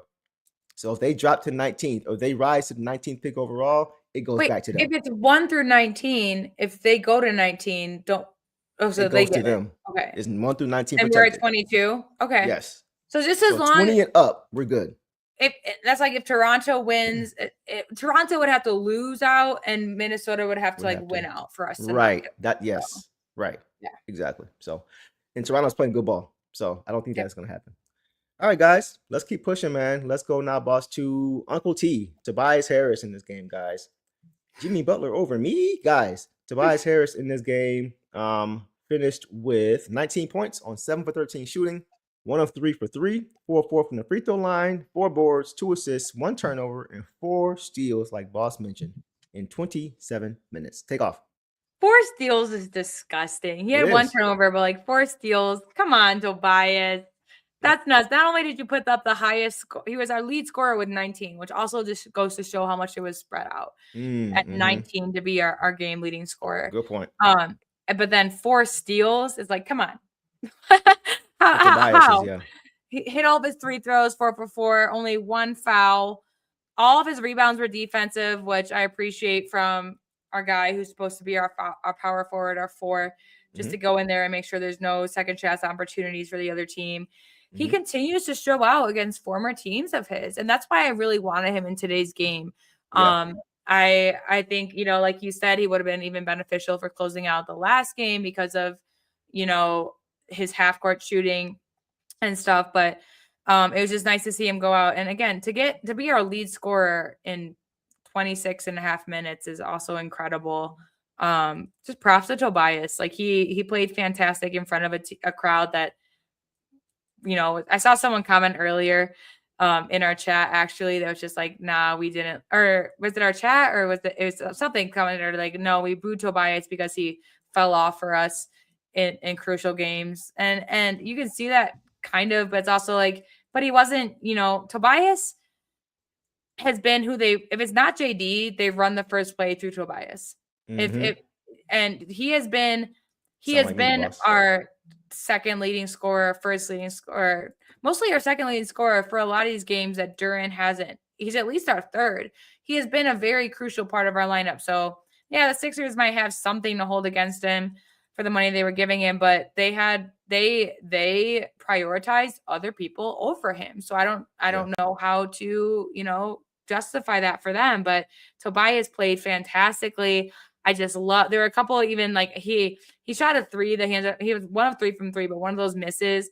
I remember us all in the live being like, we just wish that went in, because you were like, no, it's good. Yeah. It's good. Like, no, it's fine that he missed. But for Tobias's sake, I wish that went in, because Eric pointed out he was tripping all game. He was yelling at fans in that arena all game. Yep. And here's the thing is that they're trying to stay above a play-in, and we're first in the East, and we couldn't be here without Tobias Harris. Yep. Absolutely not. Could we be in this seed without Tobias Harris?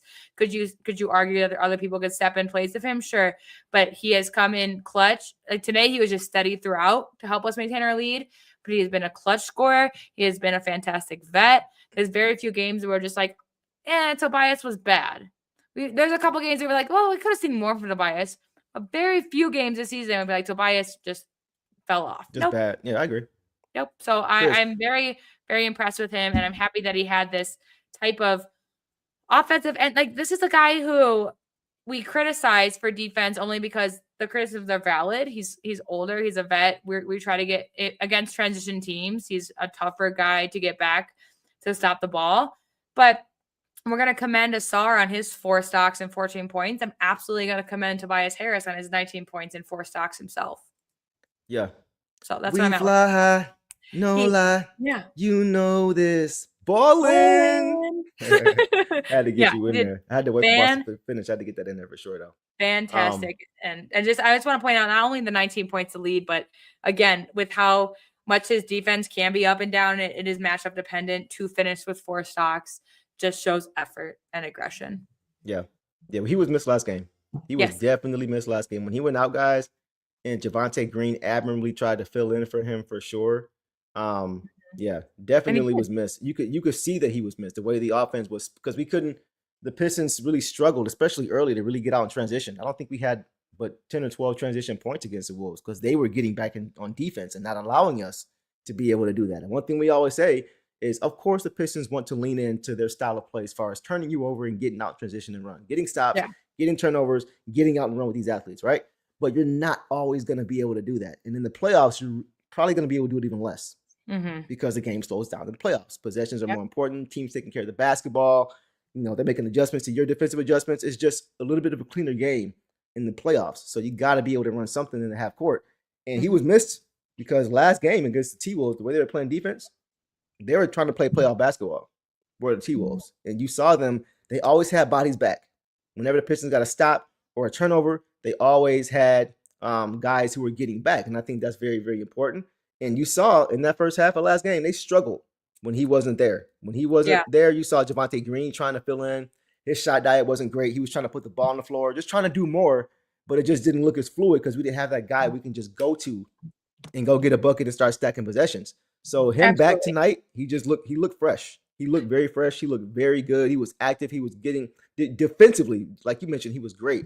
But even in transition, we saw him knocking down threes in transition like THJ. Yeah, like he was sprinting. He was running. I always say, don't pop a tire, don't blow a tire, bro. Yeah, he looked good. He looked good tonight, man. He looked very, very fresh and very spry. So for him to give us what he gave us on both sides, he need to be saying Jimmy Butler over me, because if you guys remember, he said when he was still a Philadelphia 76er toward the end of his tenure, he said that he felt like fans would probably trade him for a crumble cookie. That's how he felt they felt. So that's why that's why he got this chip, because he felt unappreciated. Now, granted, we all know the last game of his career with them, he didn't score. And that's what people hang on to. Mm-hmm. But I feel like Tobias Harris was not put in the greatest position on that team. Yeah. I feel like he is now. And that's why I think he's so much better, because we're a defensive team first. We're not trying to we don't need a bunch of guys to score 20 points. I think the expectation was just too high for him coming in. Mm-hmm. And so now in this situation where he doesn't have to score 20 points a night, he can just focus on playing hard and getting in where he fits in and being that outlet for us offensively. Because we don't have a Joel Embiid. We can just dump it down to every single time like they do. We don't have a Joel Embiid. We got JD who's growing, but they give him so many possessions. They give Embiid the ball so many times. Well, because Embiid also has earned the whistle in this league, and that's why they do it for him. You know, just like we see with Shea. Like we saw when we played against OKC, they checked Shea in the last few minutes because they knew that Shea would get the whistle. Right. So what do you think about this, man? What do you think about this from like a more? Because I like the way it looks. I think he is the reason that Ron Holland's pulling up, taking the midi solid vet, because he does check in at that position. The boss, that's what if you remember in the live, I was saying one thing I want to see Ron Holland do. He likes to, we're gonna get to it, but he likes to get downhill. Yeah. But sometimes his finishing is a little out of control. I want to see him get downhill and plant his foot in the ground and spin and take that midi. Mm-hmm. That's where it's at for him. He had one tonight that he knocked down. So he may very well be working with a Tobias Harris along with Fred Vinson. I hope he is. Because if that's a player you can learn from as far as adding to your back. If you match up with Philly in the first round, just like rest some more. Matched up with them. They didn't have Embiid. But like the way we play defense on their guards, like Paul George and like Tyrese Maxey, it's almost like, okay, if we do match up with y'all, there is no rush for Cade to come back because we've already won against you without him. And then we're going to see that again on Monday when we face the Magic, another team that we could potentially see in the first round. Hopefully not, because I want our legs intact. But it's going to be, you know, it gives a little bit more reason to be like, you guys lost to us by 23 without Cade Cunningham. So we can stop your outside shooting for sure. Yeah, for sure. Last comment. Lily says it's going to be 89 all over again. Michigan basketball will win the championship, and so will the Pistons. Wow, bro. So Lily, remember Ramil Robinson with Michigan? He was there when they won the chip. Remember Glenn Rice with the Charlotte Hornets and the LA Lakers who won a championship with the Lakers? I think Miami Heat he played for too. That will be something, Lily, if that happens again. You never know. I'm just gonna say you never know. We're one for one so far. Well, not one for one yet, but we're on our way to being one for one. Hopefully with Michigan. Wow, what a shot! Sorry. Yeah. So if that happens, the city is gonna go crazy. It's gonna go crazy. One step at a time, right? Still got to finish out strong. But hey, I'll tell you this, Lily. If it happens, I'm gonna shout you all the way out in this chat. Well, you're calling him Lily because it looks like Lily, but it's Lil J. Oh, Lil J, my bad, bro. Okay. I've been saying Lily for months. My bad, bro. You gotta correct me. I always go for Lily too. The way it looks on the screen, I go for Lil Lily. J, my bad, because the J has the dot too. Yes, okay, it looks like Lily. I don't blame you, but my bad, bro. So Lil J, if that happens, bro, I'm definitely shouting you out, bro, for sure. So we'll see. Lloyd Vault, Go ahead, Terry Mills. Go ahead, boss. The second round, I'm gonna scream. Anything more than a first round series win is just bonus for me this season, honestly, guys. And I know we're locked in the first. We should, your expectations might, go a little bit higher because of that, which I absolutely completely understand. Which is me as a fan. Like if we just get through the first, if we get through the second, it's all about steps. So proud. Yeah, all about steps. 100%. I agree. All right, guys, we will see, man, how it plays out. Boss, let's keep pushing, man. Let's go to JD, guys. Jalen Ooh. Dern, the man child in this game, guys. Zeus, as Heisenberg calls him. Finished tonight, guys, with 16 points on 5 for 8 shooting, 6 for 7 from the line, 7 boards, 3 assists, only 1 turnover in 30 minutes. So not a crazy numbers game, but I still thought he played well. Boss, take off from what you saw from JD tonight. Yeah, he actually led the whole game in rebounds. He tied with B-Ball Paul with 7. Because I was about to kind of go at him for that. I was about to be like, bro, you're playing 30 minutes. You should get a double-double. That's how you've been playing, you know. But it also just goes to show the scoring percentage throughout as well. Mm-hmm. You know, you have to factor that in when it comes to rebounds. If you're making baskets, you're not getting rebounds. Yep. So he did finish tied with B-Ball, both of them with 7. No one on the Sixers got 7. So congrats to that for them. 3 assists. I'd love to see it. Second most of the starters, tied with third most overall. Yep. 5 of 8 shooting, fine. 6 of 7 free throws, amazing. The one turnover, I don't remember it. The one foul, again, that happened early, and then he didn't foul again. And this is, you know, against Andre Drummond and Abona. To me, that's more of a reflection on the Sixers not being able to get into the paint and be aggressive enough for JD to have to do that.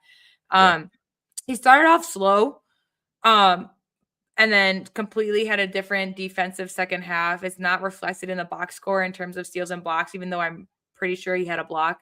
So hopefully that gets adjusted, but he just definitely turned guys away at the rim.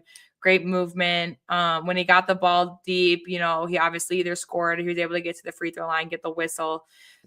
He also, guys, he came in questionable for this game because of illness, which just tells me he was feeling off.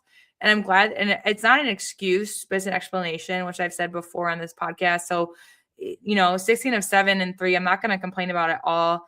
I know in the first half during our live, especially, people are like, what is JD doing out there? It just didn't seem like a perfect game, but he was probably just not feeling 100% himself. And even if you feel well enough to play, like, you know, think about your work day. Think about going through your work day with a headache or a nauseous tummy. You know, you're just like, I don't feel great, but I can be here.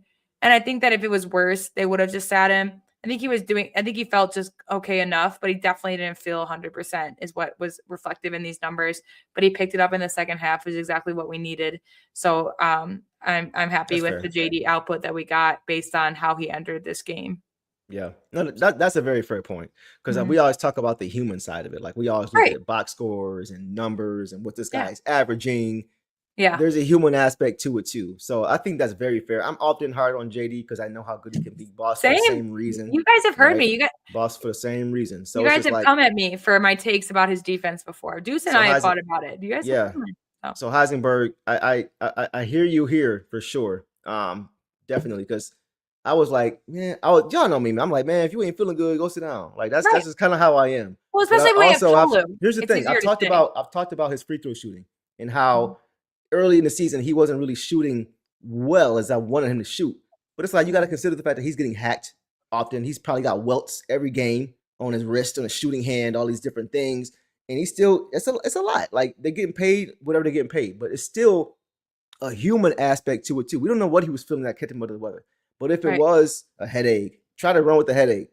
You know what I'm saying? You know what I mean? So it's I tough. can't even get through my workday, and I'm not a professional athlete with that stuff, you know? So just it's slightly tweaked. You just got to consider that as well. But I thought despite that, he still played a pretty good game. His passing continues to be on display from the top of the key, finding guys on time, on target, showing his vision, his processing speed, and his accuracy, getting the ball there too. Like, he wasn't great last game. I think he had 4 turnovers last game, but that's a rarity for him. He usually takes care of the basketball pretty well. And you're right. Like, to start the game, he didn't protect the paint that well. There were some times when they let the backup to the backup. I forgot his name. What up, though, Tom? Pistons win the East. Detroit basketball. For sure. Bona? But what's that? Adem Bona? That's his name, Bona. Yeah, he was kind of putting in a little bit too much work on JD. I didn't like that. But second half, he kind of got on it, protected the paint much, but he did have at least 1 block. It's not recorded, but he had 1 clean block straight up. Yep. You know, so they didn't record it. But so like, first half wasn't great. Second half, he got on it, despite him not playing at 100%, things like that. Got to consider that. But he did enough for sure. He did enough on both sides to help us get it up. It's not the 30-10 that we've gotten accustomed to seeing him, but that's kind of the thing. The expectation for him has risen now. So when he has a 16-7 game, it ain't like he played terrible. It's like, okay, he didn't have a great monster box score game, but he still gave us enough to get this dub. So, and again, when it comes to the boards, that was kind of my biggest thing. But for him to lead it, tied with B-ball, for both our starting center and our backup center to lead the game in boards, just tells me that it wasn't necessarily a board friendly game. It tells me, so, and it is pretty spread out in that aspect. So I have to give him that as well. Great point here too by Heisenberg. He was tied for second leading scorer with Jenkins, so he was still doing things. I just think he definitely had a better second half than first half. But yeah, even if you're just like, and I think it's easy for us to say like, don't be in the game, especially with Stu out, when we know that when we're up and we see how we're playing already, and we see that B-ball is dominating, and we know that Tolu could probably run over Adam Bona too. Like, then it's easy to be like, oh, but it could just be like a slight thing. It could just be like every time he jumps, he gets, something come up in his throat, like, you don't know. Yeah. Zion says we got to remember that guys like JD are basically kids. Think back to the stuff you went through around that age and add millions of people looking at you on top of that. Yeah, that's a great point, bro. The human aspect is definitely a thing for sure. And for him to be a leader the way he has at 22 as a young kid with Kate out to a 9-2 record. I mean, yeah. And he kept Drummond off. Yeah, Drummond had 3 boards, guys. Yeah. Andre Drummond is synonymous with rebounding. And he had 3 rebounds. So boxing out is a big thing. It's hard to keep Dre off the glass. We saw JD routinely boxing guys out, boxing Drummond out so that his teammate can go and grab the rebound. So they're not all jumping in and fighting for it. That's a big thing, Heisenberg.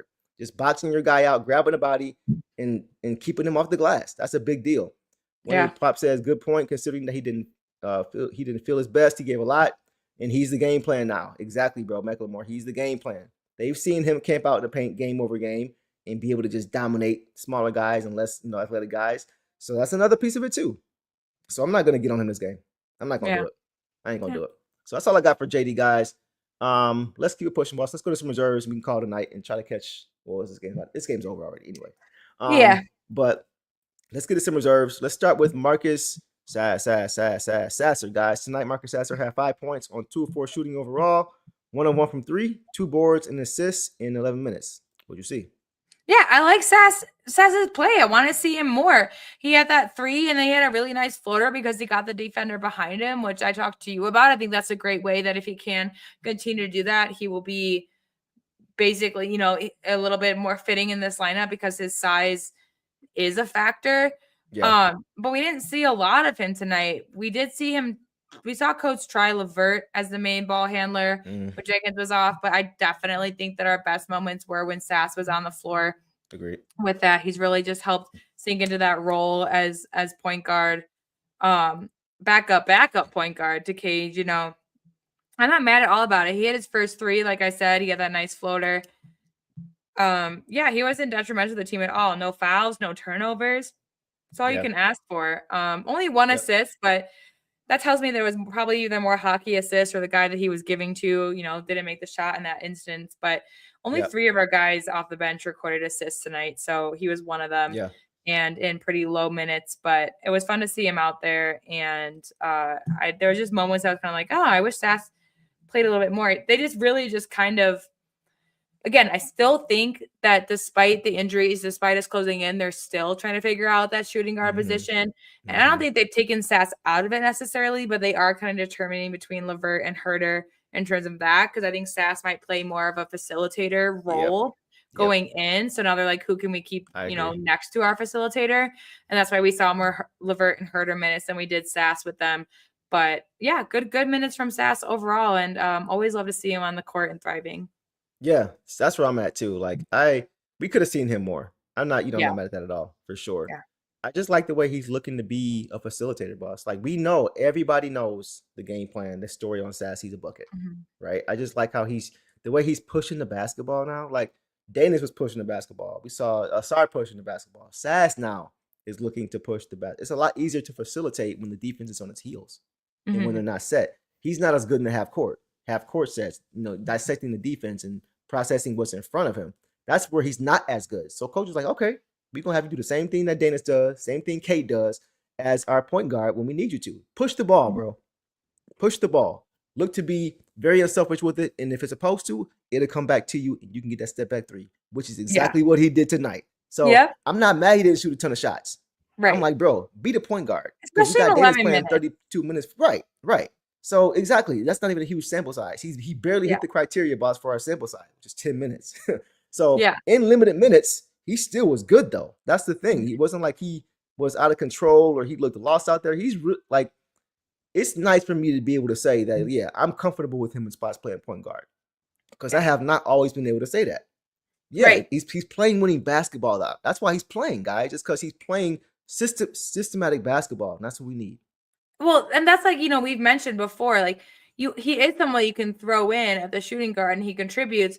For point guard, he just needs a couple games to settle in. And this has just been how it's been all season.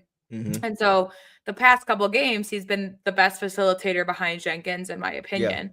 So it's just that whole deal. And he's really just he's someone that I've loved since we've gotten him. I've wanted more minutes for Sass, and it's just been injury timing, just timing of things. Yeah, he was someone who, based on pregame interviews, we thought might get more playing time this year, but unfortunately was sidelined with that hip injury for a little bit. Exactly. And then Jenkins really stepped up for us. But for Sass to be able to still, he still contributes to his team positively. And you can't, when we win like this, there's, you contributed. You contributed, Sass. You contributed to this 23-point win, no matter how you want to spin it. So yeah, Chris, I saw him playing the one. When I saw Karis out there, by the way, guys, I want to get to this since this is live right now. Dom, appreciate you, bro. Says go Blue, straight BTA. Yeah, guys, they're up 17 points right now. 50 seconds to go, so they are headed to the Natty, guys. Incredible stuff. What a day. What a Saturday night this has been. This has been awesome for me. National championship. Denver, Pistons, #1 seed. Natty. Denver won. I'm a big Denver fan. This is a great night for sports for us. Well, not all of us, but for those who are U of M fans for sure. But Chris, real quick. When I saw Sass, he was playing the one. When I was like, when Karis was playing the one, he was playing it with Herter as a two. That's the lineup I didn't like because you don't really have a guy that I am comfortable with playing the point guard position. When Karis is playing the two, he's looking to get downhill and he's just looking to score. He's decisive. He's not trying to set anybody up. He's not just pounding the basketball, and it just looks more fluid when he's just looking to score. And then when he needs to, he can be the secondary playmaker out of that when the defense breaks down, the double comes to him, whatever. But when I saw it, and you could be right, Chris, but when I saw Sass playing more so the one. And when Karis was playing the one, it was because he had Herter out there with him too. So, but either way, I thought Sass was solid. I thought he was good in the minutes that he played. He gave us enough, and most importantly, he contributed to how we want to play. That's the biggest thing for me. So I love it. Do you mind checking the poll while I hop off real quick? Yeah, checking the poll or checking the Michigan game. Yeah, I got you. Let me refresh this poll real quick because it looks like y'all might have broke the poll real quick. Let me see. All the votes we got. Let's see. So, is it still live? Is it still? I think it might have just. Oh no, is it gone? Can you guys still see the poll? I can't see it no more. But maybe that's just me. Let me see. Oh yeah, there it is. Okay. So Tobias Harris is at 52%. Danish Jenkins is 33%. Sorry, Thompson is 13%, and JD is 2%. By the way, guys, you got this. I mentioned the Wolverines. I mentioned the Pistons, but the Tigers won big too. The Tigers won as well. This is a great day, man. I think they won yesterday too. I've been keeping track a little since last year. I've been back to my Tigers, really paying attention to how they're playing. So they're playing pretty well too. It's nice to see. It's nice to see Verlander back, man. It's like seeing him in school. Like it's just nice to see those two guys together. That's pretty cool. But guys, I am looking forward to the playoffs for sure. Like at this point, I said end the win. I know, bro. I know, bro. Can't have it all yet. It's coming. If you guys remember, there was a time when the Pistons and the Shock were both champions in their respective leagues between 03 and 04. They were both champions. So who knows? We'll see. We'll see how it plays out. Guys, let's move on now to Caris LeVert, guys, in this game. Boss Caris LeVert finished with 7 points on 3 for 6 shooting, 1 or 2 from 3, 2 boards, 3 assists, 1 turnover, and a steal in 21 minutes from Caris LeVert. What did you see tonight from Caris?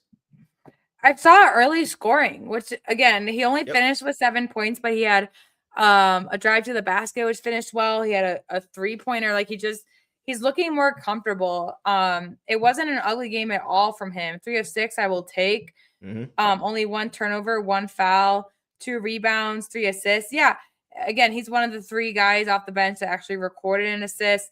This wasn't a phenomenal game from Karras, but it wasn't ugly at all. He fit in the right moments. He just played great defense against the team, against the Sixers, just denied the guy that he was guarding the ball and got us 7 points. I think he could have gotten a couple more with more time, but in 21 minutes, this was just awesome. And I just truly had nothing negative to say about him. And that's kind of the trend that we want as, as a team for Karras, is to just continue to just look more in sync with the team as a whole. And I think he definitely did that tonight. So that's where I'm at with Karras. I'm with you. Mike says, I'm sorry I cheated on you guys tonight. I had to watch Michigan. Bro, you fired, bro. Truly. You banned, bro. You can't come back, bro. No, I feel it, bro. I ain't even mad at you, my dog. I ain't even mad at you. But I appreciate you still showing up, despite that. All you guys still being here, despite that. Y'all probably watching how I'm watching too, but we appreciate you guys being here, covering this post game, man. Yeah, boss. For me, it's the defense. The defense was great. It's been consistent all year. His defense has been really good all year. This is the defense he played on guys like Edgecombe. He guarded Tyrese Maxey in spots, Kelly Oubre in spots. Like, he's also another defender who's versatile, that can guard 1 through 3, some small 4s even in spots. We've seen him do that as well. He's 6'6", 6'7". He's pretty big guard, right? And that's what Trajan wanted. Trajan wanted that defensive versatility. That's a part of why he brought him here, is to be able to. You're right. He's a big guard. You can get a shot off when you just want get a clean look at the back. Yeah, he's just a hooper. He's a good player. I won't say he's a seamless fit for this team, right? But it's okay because he's still able to contribute. He's still able to find ways to contribute, starting with his defense. And once again, when he's off ball and he's decisive, is when he's at his best, and especially in the half court. In transition, he's good. You see him every time there's opportunity, he's sprinting down the court. Like, I love it. He's always sprinting down the court, and defensively in transition, he's trying to get back. He's always sprinting to get back in. He really battles. The effort is there. It's been there all season, but it's just now it's kind of fitting in a little bit better, which I will gladly take. Of course, it would be incredible if, he could just have like a takeover game, but the fact that he's not being detrimental to his team, that I'm not here saying, but like, well, his positives outweigh his negatives. No, his positives, are like they're equal. They equal off. It's way above. It's like 90% positive, 10% negative. Which, if you said that about any NBA player, it would be respectable. Yeah.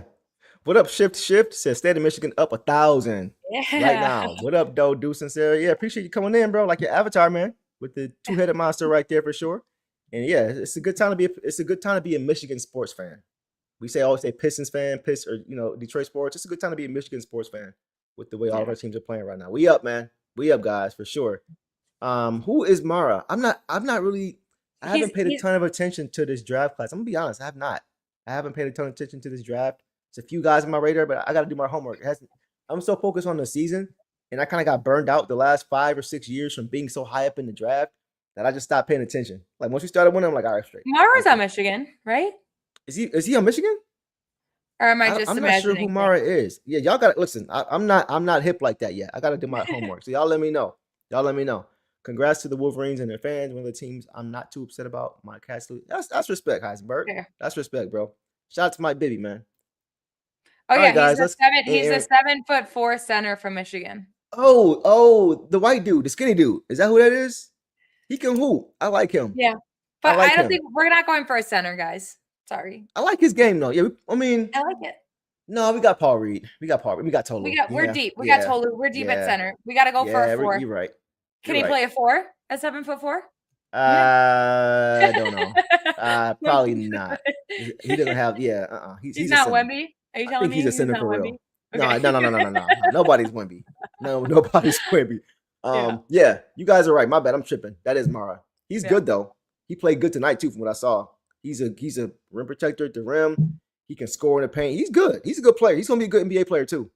Yeah, for sure. So, all All right, guys. Tell the Lakers about him. Lakers need a center. They could use it. They could use it for sure because they ain't got no size. All right, guys. Let's keep pushing, man. Let's go now, guys, to Kevin. What is that? Velvet? Kevin Herter, guys, in this game. Red Skull, as Chris calls him, I believe. Guys, tonight, Kevin Herter finished with 5 points on 2 for 9 shooting, 1 of 6 from 3. He was cold tonight, guys. 5 boards, 6 assists, 2 turnovers. Good ratio for sure. 6 assists, like you said, boss. Second behind Tink in 25 minutes. Once again, boss, he's in that 20-plus range I was talking about that I thought he was going to be at coming the rest of the season. Go ahead. What'd you see? Just cold from 3 early. He ended the half 0-4. We don't want to see that, but he had some good looks. And like I said, the benefit of that was that if he happened to find his shot, it would be a wide open shot, because at the point going 0 from 3 is like, all right, we don't need to run out and guard you anytime soon, bud. Right. And 1 of 6, no, don't want to see that. Yeah, but not great. But again, he made up for it in other ways. He played fantastic defense. I don't want a 2 from 9 game from him again. This has been his worst game shooting wise in a while. Yeah. But I'm not mad about it because, 6 assists. That's the second most in the game by a lot. The third most is 3, which was Duren and LeVert. So, he was still out there. He loves a bounce pass, as I noticed in the live. He loves a bounce pass, which is, I think that accounts for his 1 turnover or 2 turnovers, just because his passes they're not perfect, but he's not a ball handler. But it also goes back to our conversation a couple post games ago of if when Sass and LeVert were both questionable and Jenkins was out, or who would you, or Jenkins was in, it's who's your backup point guard? Who's your backup? And a lot of people did say, I said Wu, and a lot of people did say Herter.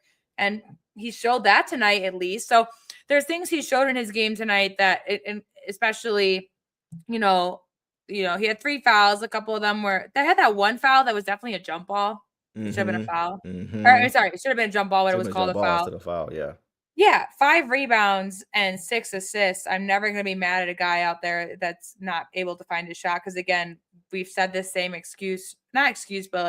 same expectations for guys like Dunk.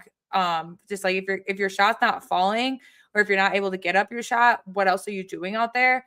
And so 5 rebounds and 6 assists is phenomenal. And he just continues to prove that he can do other things. And I think that's why, because we talked about in the live, some people were a little bit upset with some of the lineups out there, how the Sixers were able to go on their run with a lineup that had LeVert and Herter and Ron and B-Ball and Wu. It wasn't really a Sass or a Jenkins to help control it out there. Yeah. Herter, at least in this game, showed, hey, I can facilitate.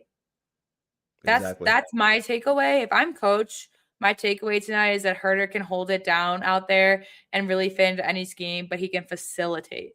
Yep. So that's my takeaway from this game from Herter. Yep. Yeah, that's the biggest difference. That's why it's like you said it already, but we talk about it all the time. If you're gonna play that many minutes and you don't have a ton of points, or you're not really scoring the ball, how are you affecting the game? Yeah. That's why guys like Wu and Rod Holland, Isaiah Stewart, those guys, more times than not, even if they're not scoring, they're still very impactful in the game, and that's why they're playing. He played 25 minutes for a reason. Yeah. Despite only scoring, because he only had 5 points, but 25 minutes. Comparably, Karis LeVert, no shade, but he had 21 minutes and he scored more points. So it's the other things you're doing on the basketball court, right, that will make Kevin Herter such a good player. He has some nice dimes. He's got great court vision. He had a nice pass to Javonte Green for a baseline midi. Just how did he even see that? He's just really good. He's just a really good basketball player. Was he the one that passed it? No, maybe Duren. Someone passed it to Jenkins in the corner when someone else was cutting. It was that ball movement play where everyone was moving the ball and Jenkins ended up hitting the corner 3 in front of our bench. But when I saw it throw, I was like, oh, that's overshot. It was Ron cutting, but it was Jenkins who caught it. Yeah, nice action. Who saw that? Was that Herter? I don't remember. I gotta go back and check. Who tossed it through that corner? Because it may have been. It wouldn't surprise me if it was kind of thing. Yeah, for sure. Yeah. And in his defense, he was guarding PG too in this game. Yeah, staying in front, making it tough, making him give the ball up at times. His defense is underrated, guys. All these guys are committed to playing defense. He moves his feet well. He plays angles well. He doesn't give up driving lanes. He doesn't foul a lot. He's just a really good defender, man. He just knows how to play the game. He's just a really good, he's a hooper, bro. His transition defense too. The way he gets back, he broke up a few layups at the rim, just sprinting back, getting back in transition, not giving him anything easy. So, boss, that's why I said that I think he's going to play 20 plus minutes the rest of the year, because he doesn't have to just do one. He doesn't have to be relied upon to just do one thing. If he's not scoring, then he's rebounding. If he's not rebounding, then he's getting you assists. He's not getting you assists, he's playing great defense. Like, there's just so many facets of the game that he excels at. And that's what makes him such an important piece to this player come playoff time, to this team come playoff time. Was going, BJ too. Exactly. 100%, bro.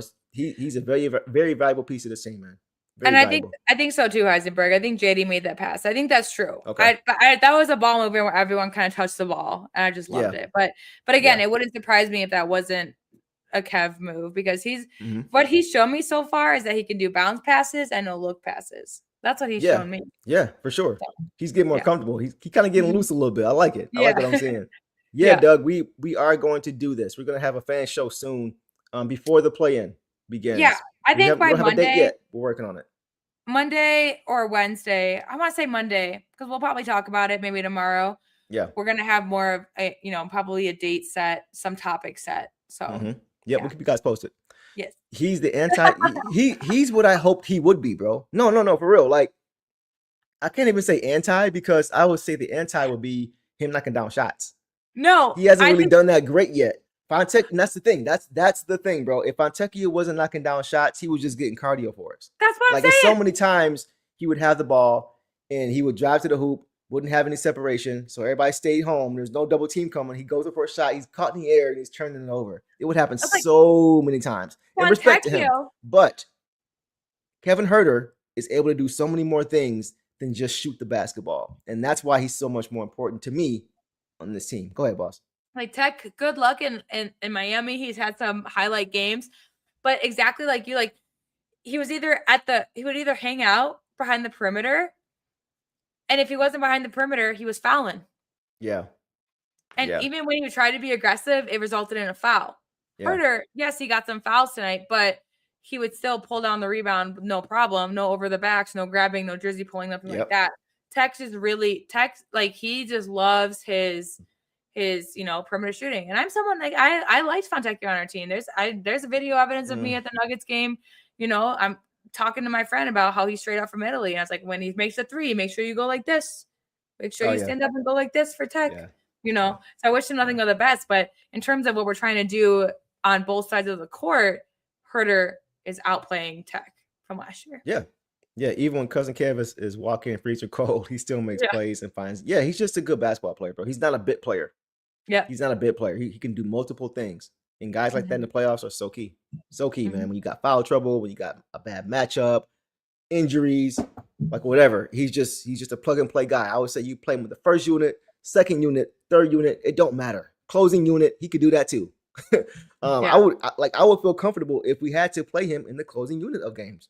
I'm fine with Kevin Huerter in there. You know what I'm saying? Like, it's just, he's really good. That was a great pickup, man. Great pickup, guys. So we'll leave it there on Kevin Huerter, boss. Don't hurt him, Huerter. All right, man. Let's go, boss, now to Ron Holland. Little Ron Holland, guys, in this game. Finished with 11 points on 4-10 shooting, 2 of 3 from 3, 1 of 2 from the line, 6 rebounds for Ron, and 2 stocks, steal on the block. In 20 minutes, efficient stuff from Ron, boss. What'd you see from Lil Ron tonight, Dog Pound Jr.? Oh, man. I'm not going to complain about it. He is our leading scorer off of the bench. So I'm happy about that. And again, I think for me, it's just more 4 of 10. I'm thrilled about his 2 of 3 from 3-pointer. Yeah. Because, and I said this in the live, I think that especially hitting that last 3, it's just going to give him confidence moving forward. Because there were times where Ron drove to the basket where I absolutely think he should, but he just wasn't able to finish. Right. He's just kind of, been inconsistent in his offensive production, but to go from 2 from 3, like you said, is just incredible. He missed his first and made his last 2, and they were beautiful. They were swishes, nothing ugly.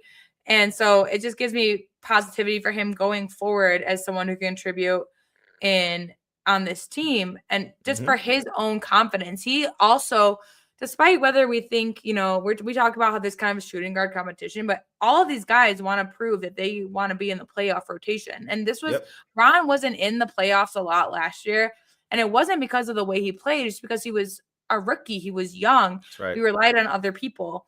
And I don't think he's going to be completely cut out from the playoffs this season, but I think that he does have some people ahead of him in terms of playing both sides of the ball. But but this game was very important for him and his confidence closing out. 100%. Again, he led the bench in scoring, second most rebounds behind B-Ball Paul. He had 2 stocks behind B-Ball Paul, which again is our center. And contributed from the 3-point line. Also, he only had 1 foul and no turnovers, which is huge. His rebounded split was 1 offensive, 5 defensive. So he had he tied with B-Ball for most defensive as well. He played a good game. I would say he played a good later game.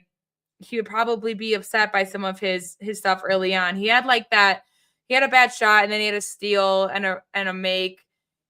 You can tell that he's getting frustrated by the lack of calls that he gets. And, for me, if I'm coach, I'm just telling him you got to play through it, because it's just been the story for our entire team. There's no one on our team that gets calls. JD's probably been the most consistent, but even then he gets probably about 75, not even 60% of the calls that could be called. That could be called, that should be called. And so I just don't want him to take it. You can tell that when he gets passionate, and I don't mind that in him at all, because it helps with his game. It translates to his game. He shows how he tries to make up for that frustration in his game. But this was one of his better games of recent memory. So I just excited again to see him play against the Magic on Monday, because I think I've been saying this for a while. I keep being he had an okay game. I think the next game is when he steps up, but it's a little bit of momentum killing when he's out there being able to, he tries to drive to the basket and he either gets it in, no call, or he misses, no call, and then he gets to the other end and plays aggressive and he gets called against. It's just a mind thing right now. But it's definitely not detrimental. It's definitely not something I see continuing into the playoffs that could hurt us. Nothing like that. I just more so want him to make his statement, because I would like to see him be able to come off the bench for us in the playoffs. And I still think he will. He's still kind of the 4. He's still kind of the backup 4 for us right now. Not mad at it. But he just wants to be able to contribute on both ends, and you can definitely tell that. It's more of I just noticed it in him holding himself to a certain standard. Yeah, and that's all. That's a good thing. That's a good thing. You can see he's getting into a rhythm now. He's slowly getting into a rhythm. Back-to-back double-digit games now, boss. He had 13 last game, and he had 10 tonight, I think. 10 tonight? Yeah, 10 tonight. So he's finding his way. The rhythm threes from the corner, I'm for that. I'm all about that. I don't care how many go in. I don't care how many don't. I said he couldn't, and he did both tonight. I said he needs to take it for the top, for the backboard. It's looking a lot more smoother. So just shoot him, bro. Like Eric always says, make the defense move, make him respect you. Eventually, it'll come around. It's just he's controlling the controllables, though. Like I always say, he doesn't let his offense or lack of thereof affect his defense. You see a lot of guys in this league who are not two-way players at all because of their approach. Like if their offense isn't rolling, their defense isn't either. You know what I mean? He is the opposite of that. If his offense isn't rolling, he's going to try even harder on defense, because he just wants to help the team. He just wants to help the team win. That's the big thing for me with Ron, is his mindset. He always brings the defense, regardless of what's going on the offensive side. I will say this, though. I want to see him add more to his bag a little bit. And that's an off-season thing. Because we know he can get downhill. He's a great finisher at the rim, like McLemore mentioned. Sometimes he can get a little out of control at the rim, or he's just trying to do a little bit too much. He's trying to do the Jordan all up and through here and finish and stuff like that. He's a great finisher. But that's what we know him for, too. He's a good finisher. But sometimes it'd be nice to see him get downhill, plant your foot in the ground, and spin and knock down that the midi fader. Which he did have tonight. To me, he had a fader, or he had a midi, but it wasn't a fader. I want to see him try to get downhill and be able to just turn around, because that's hard to guard. With his speed, that's there all the time. If he does that, I think that's going to add a lot. Like how we see Asar doing in the midi area, I can see Ron doing the same thing.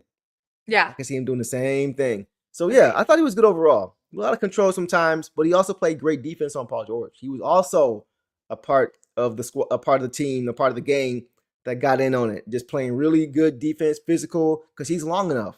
He's long enough. He's got the height, he's got the wingspan, he's got the quickness. Yeah, it's just his mindset, Super Marty, man. He always brings that defensive dog mindset, and you normally see it intensify if a shot isn't there, as opposed to the opposite, as it is for a lot of guys. So yeah, I'm never really mad at Ron because he's always bringing it, controlling what he can control. Just keep working on the shot, keep shooting it, keep shooting it. If it's open and you're in rhythm, if you're not shooting that, then we're really just wasting Fred Vincent. As far as shooting, as far as you know, what he's providing, you gotta shoot it if it's there. So I thought he did a good job of that. The confidence never lacks. That's what his coach always says. Shout out Charles Hill. He said he never lacks confidence. He can go over 10. He's not gonna lack confidence. And we saw it earlier last year when he was a rookie.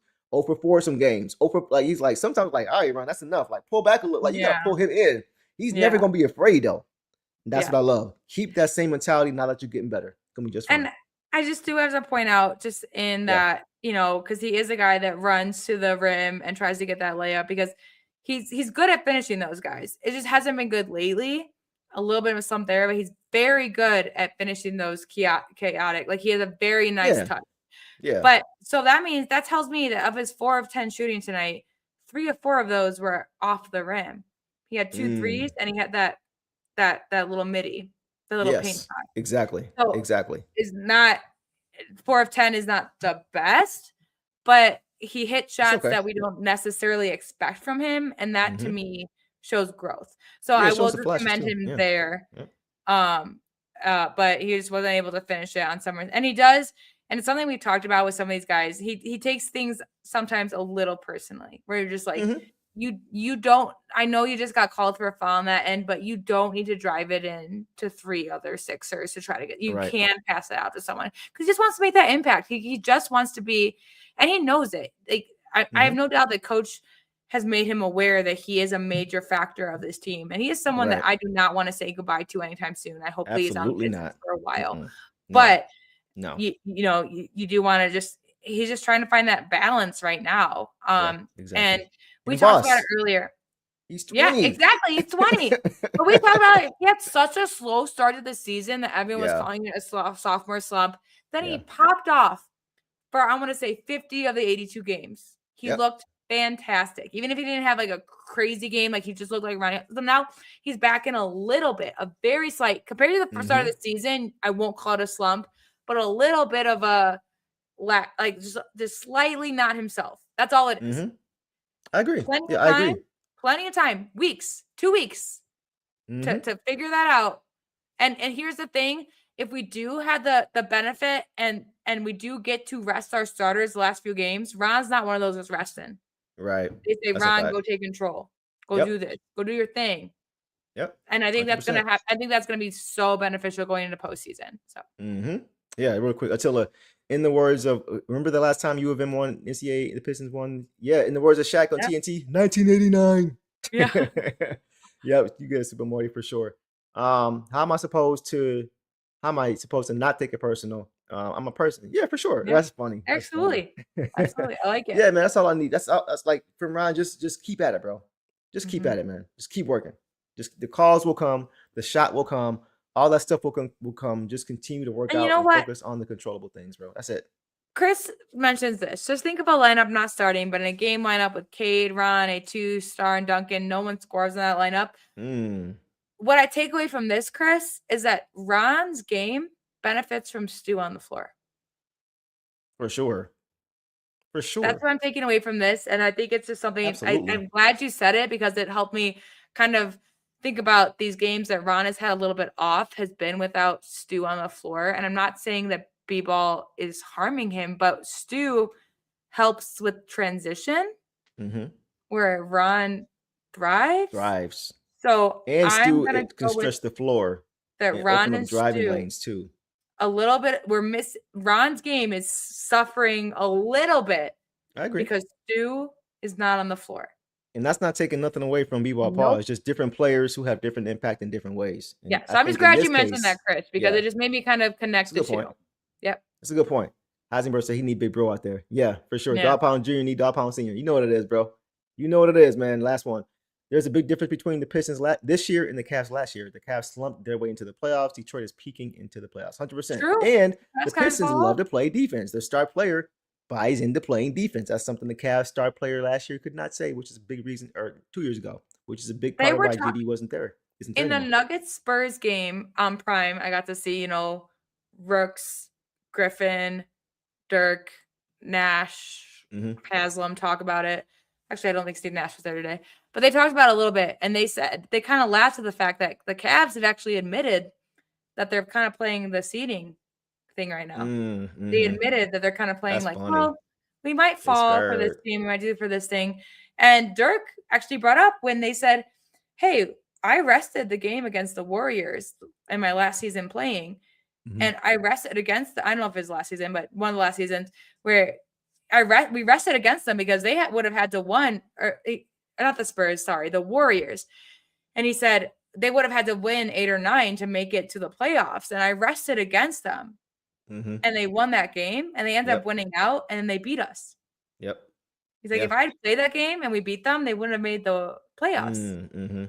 So it's like a little bit, it's like, he's like, you also don't want to give, not the team that you're playing, but you don't want to give any other team the satisfaction of knowing that you purposely avoided them. And so that's kind of where I'm at with the Cavs right now. It's just like, why are you admitting these things? Because they feel like their defense, with Harden especially coming in, their defense has fallen off.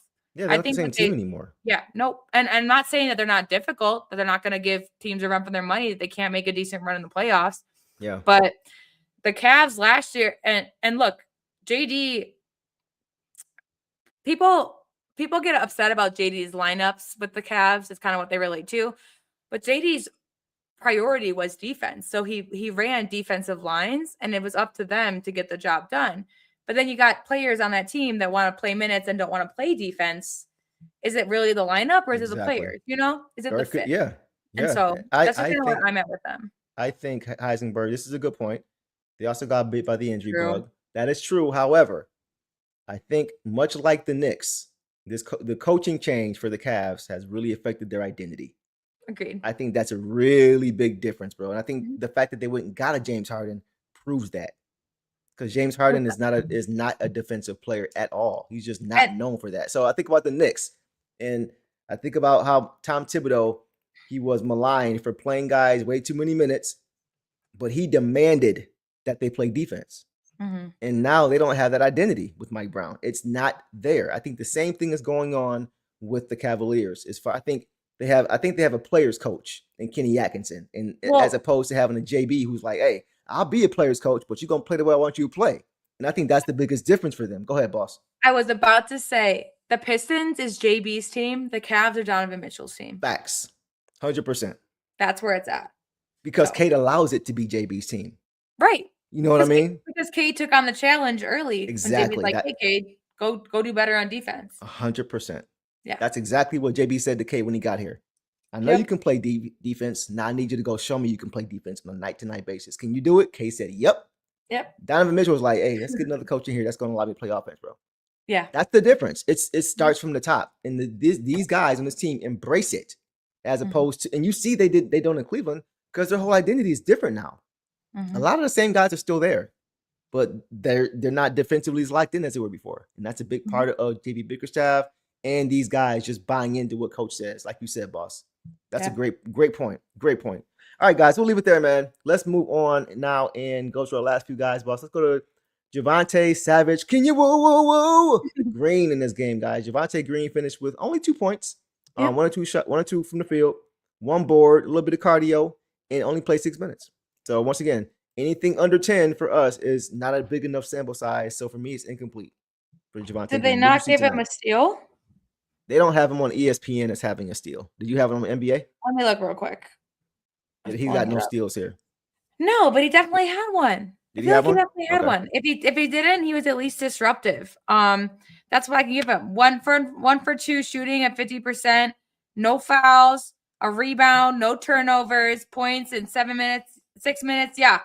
I definitely think he was disruptive on defense. If he doesn't have a registered steal, disruption. That's true. No, you're right. Where he was. You're right. So you're right. I agree. Have to give him that. And again, no fouls. Like he made the most of his minutes. And someone asked in the live chat, like, is Wu okay? Because we saw him early. We saw him a lot last game because of Tobias going out, and he filled the shoes. He stepped up.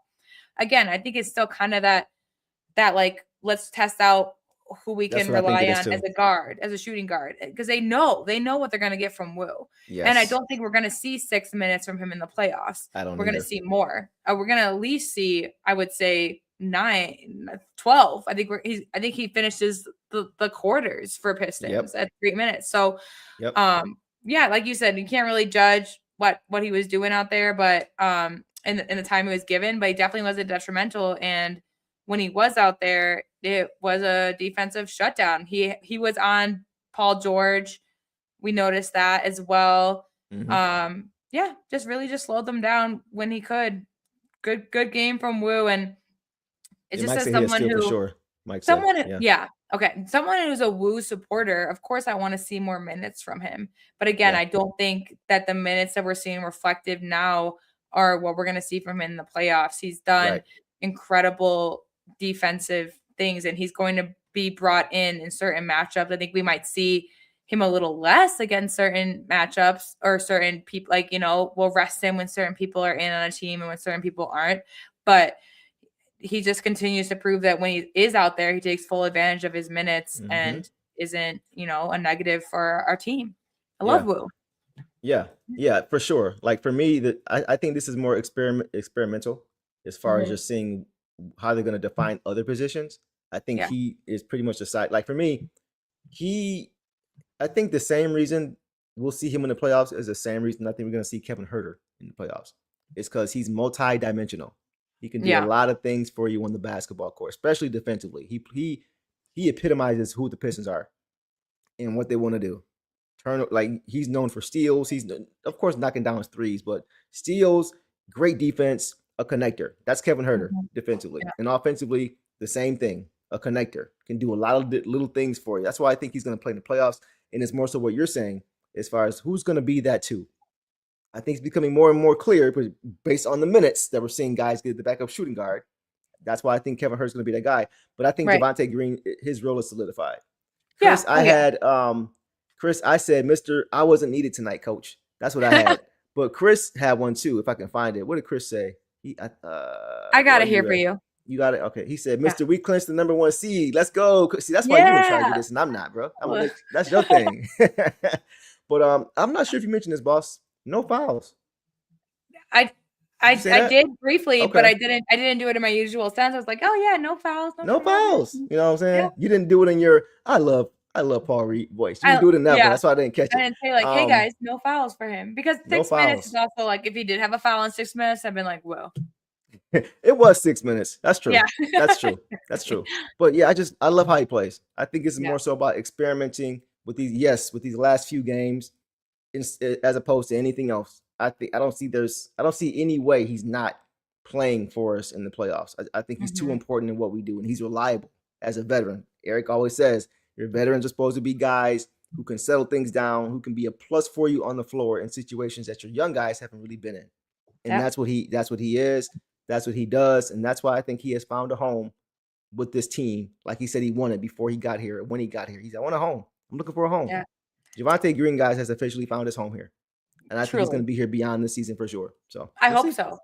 I genuinely hope so, especially because he was someone we relied on so much. And, you know, seeing him get these minutes cut, not seeing him on the floor as much, you might question that. Yeah. But he is a vet who's on a vet minimum with us, just like we did with Paul Reed last year. I truly believe that he will stay with us, and because he definitely embodies Pistons basketball in total. So I just think, and again, like I've said, incredible vet for a guy like Ron to have. Right, you do say that.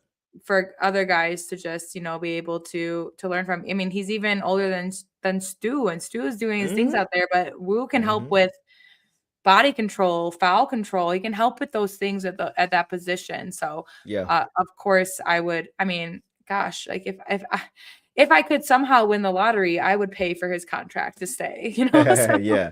yeah. You won't have to, boss. I don't think he's Yeah. going anywhere. Yeah. I think he and Tobias are the elder statesmen too on this team at 32, 33. That's, So you know, and that's something we've talked about too, is like Tobias's names are in trade talks a lot, things like that. But like we have a young team, and the vets that we have right now, Mhm. and Tobias is up for a recontract. I don't see us paying him as much as we did, but he could very much want to stay for less. Yes, because Yeah. they are just, and again, just top tier veterans, but also just for the style of basketball that we want to Facts. continue to play. They're team Yep. players. Mhm. They're steady. They're solid. They Yep. fill in roles, like just like we talked about how what you need coach is Woo. With Stu out and with Kate out, Tobias has taken on that position as our starter for what do you need? Do you need points? Do you need rebounds? Do you need Exactly. assists? I'll go out and do it. Facts. So, and those are the vets I want on this team. Absolutely. 100%. Yeah. So he's not going anywhere, in No. my opinion. So we'll see. We'll see, guys. All right, let's keep pushing, guys. We got 2 more guys, and we'll call it a night. Let's go, boss, to B-ball Paul, guys. Paul Reed in this game in his return again to Philly. Didn't have 28 and 10 like last time, but that's okay. He had 10 points on 4 or 5 shooting, 0 of 1 from 3, 2 or 4 from the line, 7 boards to tie the lead for the Pistons, along with JD, like boss mentioned. 1 turnover and 3 stocks, 2 steals and a block in only 18 minutes. Mr. Efficiency again, boss. What you see tonight from one of your favorite players in this team? He had his turnover early. He registers 1 a game and he gets it out of the way. Every time it seems like. Truly, he had it like right away, and I was like, "There it screaming. is, guys. It's okay dead. from here on out. It's okay." He had some crazy moves. There were a couple times he was fouled to the basket. Even you or Eric were like, "What is he doing?" I was like, "He's drawing the foul. Yeah. He's drawing the foul. He knows what he's doing. He knows there's gonna be a contact here, so he's drawing the foul." 2 steals and 1 block for 3 stocks. Incredible. 4 or 5 shooting. Numbers, B-ball. The fact that 2 of 4 from the free throw line. Someone said that he got the crowd free chicken. Just paying homage. That's all they got. That's all they got. I also want to say, I know that Detroit fans pointed out as well, and but the announcers when he checked in for the first time did call him B-ball. They did acknowledge his nickname. Okay. And I think Blaha and Kelser were talking about it a little bit. Like, you don't usually see when they're away on the away team, you don't necessarily see that kind of recognition. You don't see, you don't see that kind of that nickname recognition when it's a guy that used to play for your team and now he's not. So, okay. I do want to say that much. And again, so let's Sounds look like at Ed Mbona. Also had 10 points tonight, but 4 rebounds, 2 assists, no stocks. So I will say that B-ball Paul absolutely with 7 rebounds and 3 stocks outplayed him in that aspect. So just a classic B-ball Paul game. The way that him and JD were kind of rotating, JD did play closer to 30 minutes, but none of them were in for like a chunk of time. And I think it had to do with the way that JD was feeling as well. And also Paul, because there was a moment in the game in the live, I was like, why did Paul Reed's been playing good. Why did they bring JD back in? I think that the illness had a little bit to do with the rotation of like, hey, we're not going to make you go out there for 8 minutes straight, but when you're out there, just play as aggressive as you can. And B-ball Paul just definitely held it down so that JD wouldn't have to. He had 2 fouls early on in the game, or he had 1 foul, and then it was someone else's foul. And I was like, B-ball Paul doesn't want that. He's trying his best to. Oh no, it was a Sixer got a layup, and B-ball Paul did contest it, but not aggressively because he didn't want to draw another foul because he didn't want to have to force Duren to have to come back out. Right. So he made very smart decisions. He's looking a little bit more decisive, a little bit more like himself, and he just continues to have good games against the Sixers, which is incredible, especially if we do see them. I'll give you guys an update on the standings in a minute, but they did drop tonight back into the play-in with this loss. Who did? Oh, the Sixers? Okay. Interesting. So that's what we're saying. This game was more important to them than it was to us, guys, and we still did what we did. So. And once we get through our players, I'll let you guys know the standings and where we're at. But I just did notice that because that will be crucial. The way he's playing, if he, by then we'll have Stu back, but to then be able to call in B-ball Paul, like the way he's playing against a potential playoff team is phenomenal. So I have to give him that respect as well. Oh, he's definitely going to be the third. He's in the rotation for sure. Yes, for sure. Last year he was there because Stu was hurt, but he's going to be there regardless this year. He's here next year. He's here next year, bro. He's here next year. Yep. We got one more year with him. Yep. So we're good. Nothing to worry Mhm. about there, bro. For sure. The fact that he still has that nickname tells me he was a fan favorite. Oh, yeah. They wouldn't still be calling him that. They'd be calling him Paul Reed if they Right? didn't like him. So that's that in itself tells me that fans probably miss him. We've had fans on this Mhm. show say the same thing. They loved having him here, or Yep. having him there. So I definitely agree for sure. Yeah, exactly, Heisenberg. Yeah, that's funny. They probably miss him for sure. He was good. I don't have a Mhm. ton on him. Just a good Paul Reed game. Energy always on 10. Yep. Energy always on 10.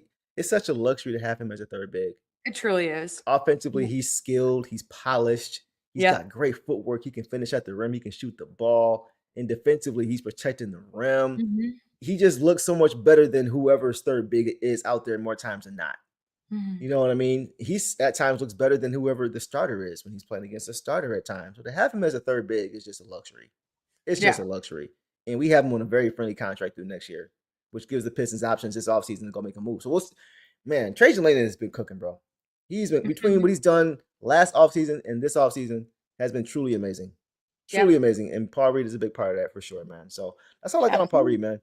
Yep. I love Last guy, Paul. boss. What's up? I said I love Paul Reed. I love Paul I Reed. love Paul Reed. In the words of Special K. Quickly, guys. Chaz Lanier played briefly in this game. 2 minutes, incomplete, didn't score, missed his only shot. His shot looked good. It was a 3 ball, looked good, just didn't fall.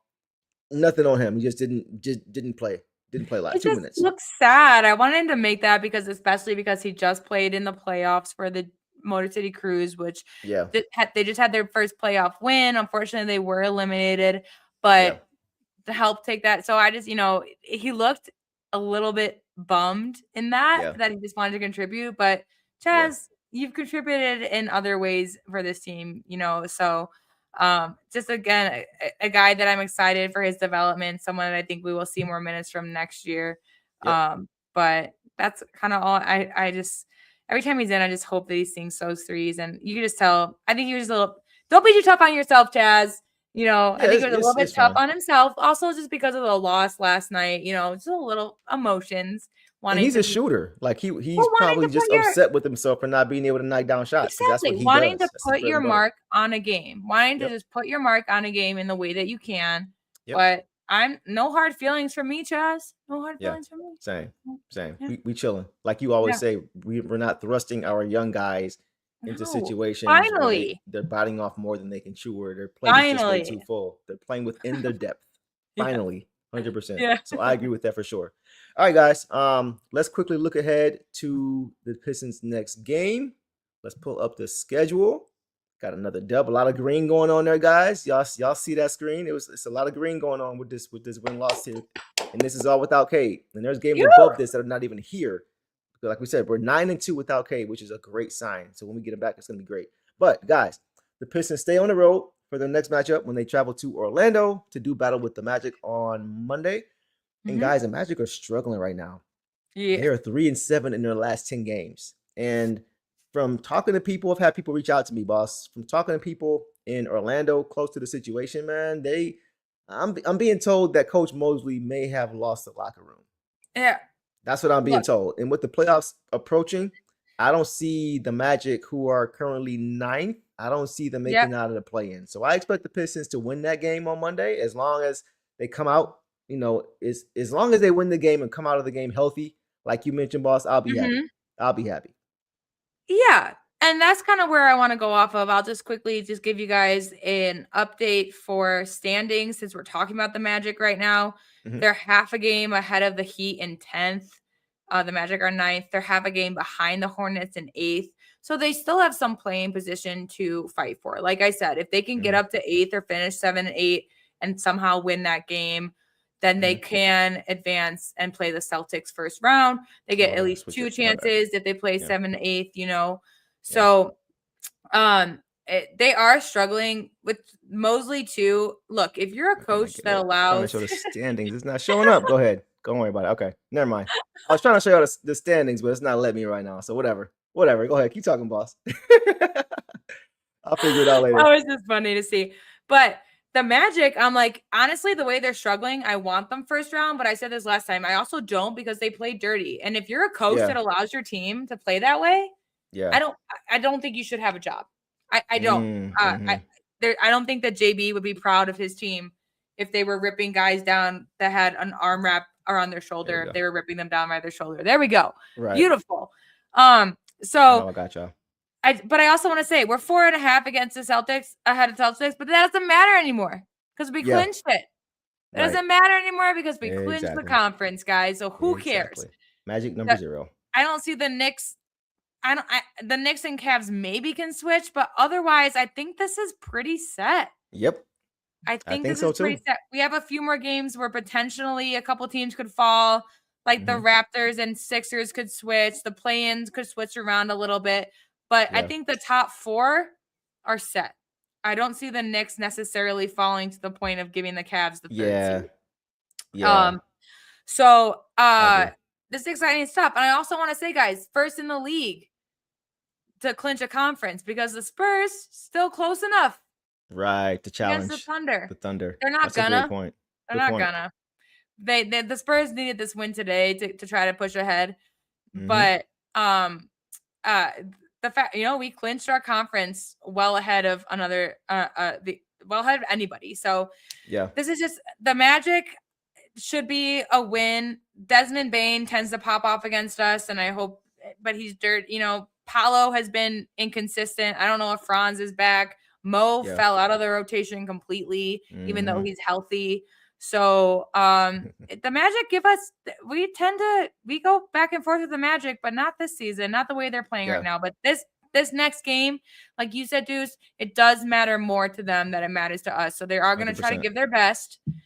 But 3 of 7, them and the Heat are both 3 of 7. So at least, guys, the 7 and 8 seed, the Sixers are 6 and 4. We just played well against them. The Hornets are 8 and 2.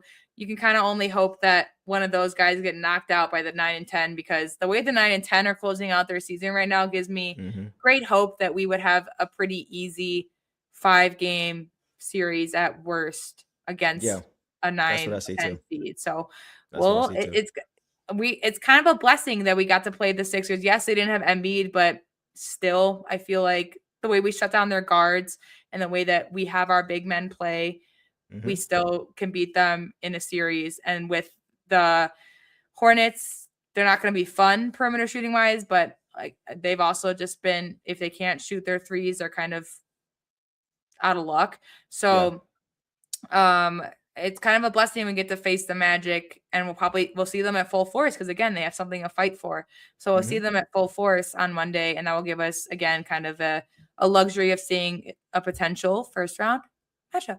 We could see. And guys, with first place now guaranteed all the way up through the conference finals. I'm sorry, home court guaranteed all the way through the conference finals. And with the Pistons not likely to catch the Spurs or the Thunder, I'm hoping that we get a chance to see Tolu. Yes. I'm hoping we get a chance to see Isaac Jones. I'm hoping we get a chance to see Bobby Clement. Like Bobby said, Bobby Clement, what up, though? And Chaz Lanier, for sure. Hope we get to see those guys, because these games really don't mean much to us as far as win-loss. So it's all about just making sure. Go ahead. With those guys, it's not going to be like Cade and AT and Duran. It's going to be B-Ball and LeVert and Herter. It's going to give more opportunity for the guys that we need to come off the bench in the playoffs to find their rhythm. Just good experience. Just kind of get warmed up for sure. So guys, it has been a great night, man. The Wolverines won on top of the Pistons winning. The Tigers are winning. We're in a great spot, clinching the East, man. Exactly, Michael. Yeah. All right, we'll just go through it real quick. So 7 and 8 will be the first matchup. Whoever wins that gets the 7 seed. So Celtics will know who they play after game 1 of the play-in series. Whoever loses 7 and 8 plays the winner of 9-10. Whoever loses 9-10 is eliminated. Yep. And then that winner plays us. Will be the 8 seed. Yes. 100%. Well said, boss. Well said. Appreciate you breaking that down for sure. So guys, that's it, man. That is it for this show, guys. It's great to be a Pistons fan, man. We are first in the East, Super Morty, man. It's a great feeling, but games to go. We can chill and just kind of watch the other teams, look at the landscape, see who we want to play, just kind of break things down. But it's great for Pistons fans who have, like my shirt says, been a Pistons fan before it was cool. Yeah, I need for that all shirt of us, so bad. Yes, for all of us, it's that much sweeter. It is that much sweeter. So we are going to end it there, guys. We appreciate you guys showing up, showing out as you guys always do. Your super chats, all the support for the Autism Foundation for Autism in the D that we're supporting now means a lot to me personally. Like I mentioned you guys last show with my 2 sons being autistic. So thank you guys so much for that, for your support there. Thank you for the donation. And yeah, thank you guys so much for that, man. And with that, man, we're going to end it there. So we appreciate you guys showing up, showing out as you guys always do. Make sure you guys smash that like button and subscribe if you are new. And with that, guys, we hope you guys have a great night. Continue enjoying your weekend. If you're out, be safe, right? Come back home to your families in one piece. Make sure you guys get some rest before the next week, but please enjoy it, man. Enjoy have a good it. Easter. Have a good Easter. All of the above, man. Good times right now, guys. So with that, be safe, guys. Enjoy your weekend. And y'all know the drill, man. Detroit versus everybody. Peace and love. All the dirty work, all dog. I'ma dive on the floor, go try to block every shot, and I'ma be physical with you the whole game. You know Stu gonna be physical with you. When you think of the Pistons, you think of just hard work and just gritty basketball. That's just the identity you gotta have when you put on that jersey. I'm not your average breed of canine. Not a good dog, I'm bad boy for life. I set the tone, don't care about no tick. Let it be known, I get my respect. Come in the lane and see I don't bluff. If you retaliate, that's on ya. They talking pundits, I hear you're ashamed. Talking that chop, you must want this way. Tryna tell ya, if the dog palm, mess around, find out, Tryna tell ya, if the dog palm, mess around, find out,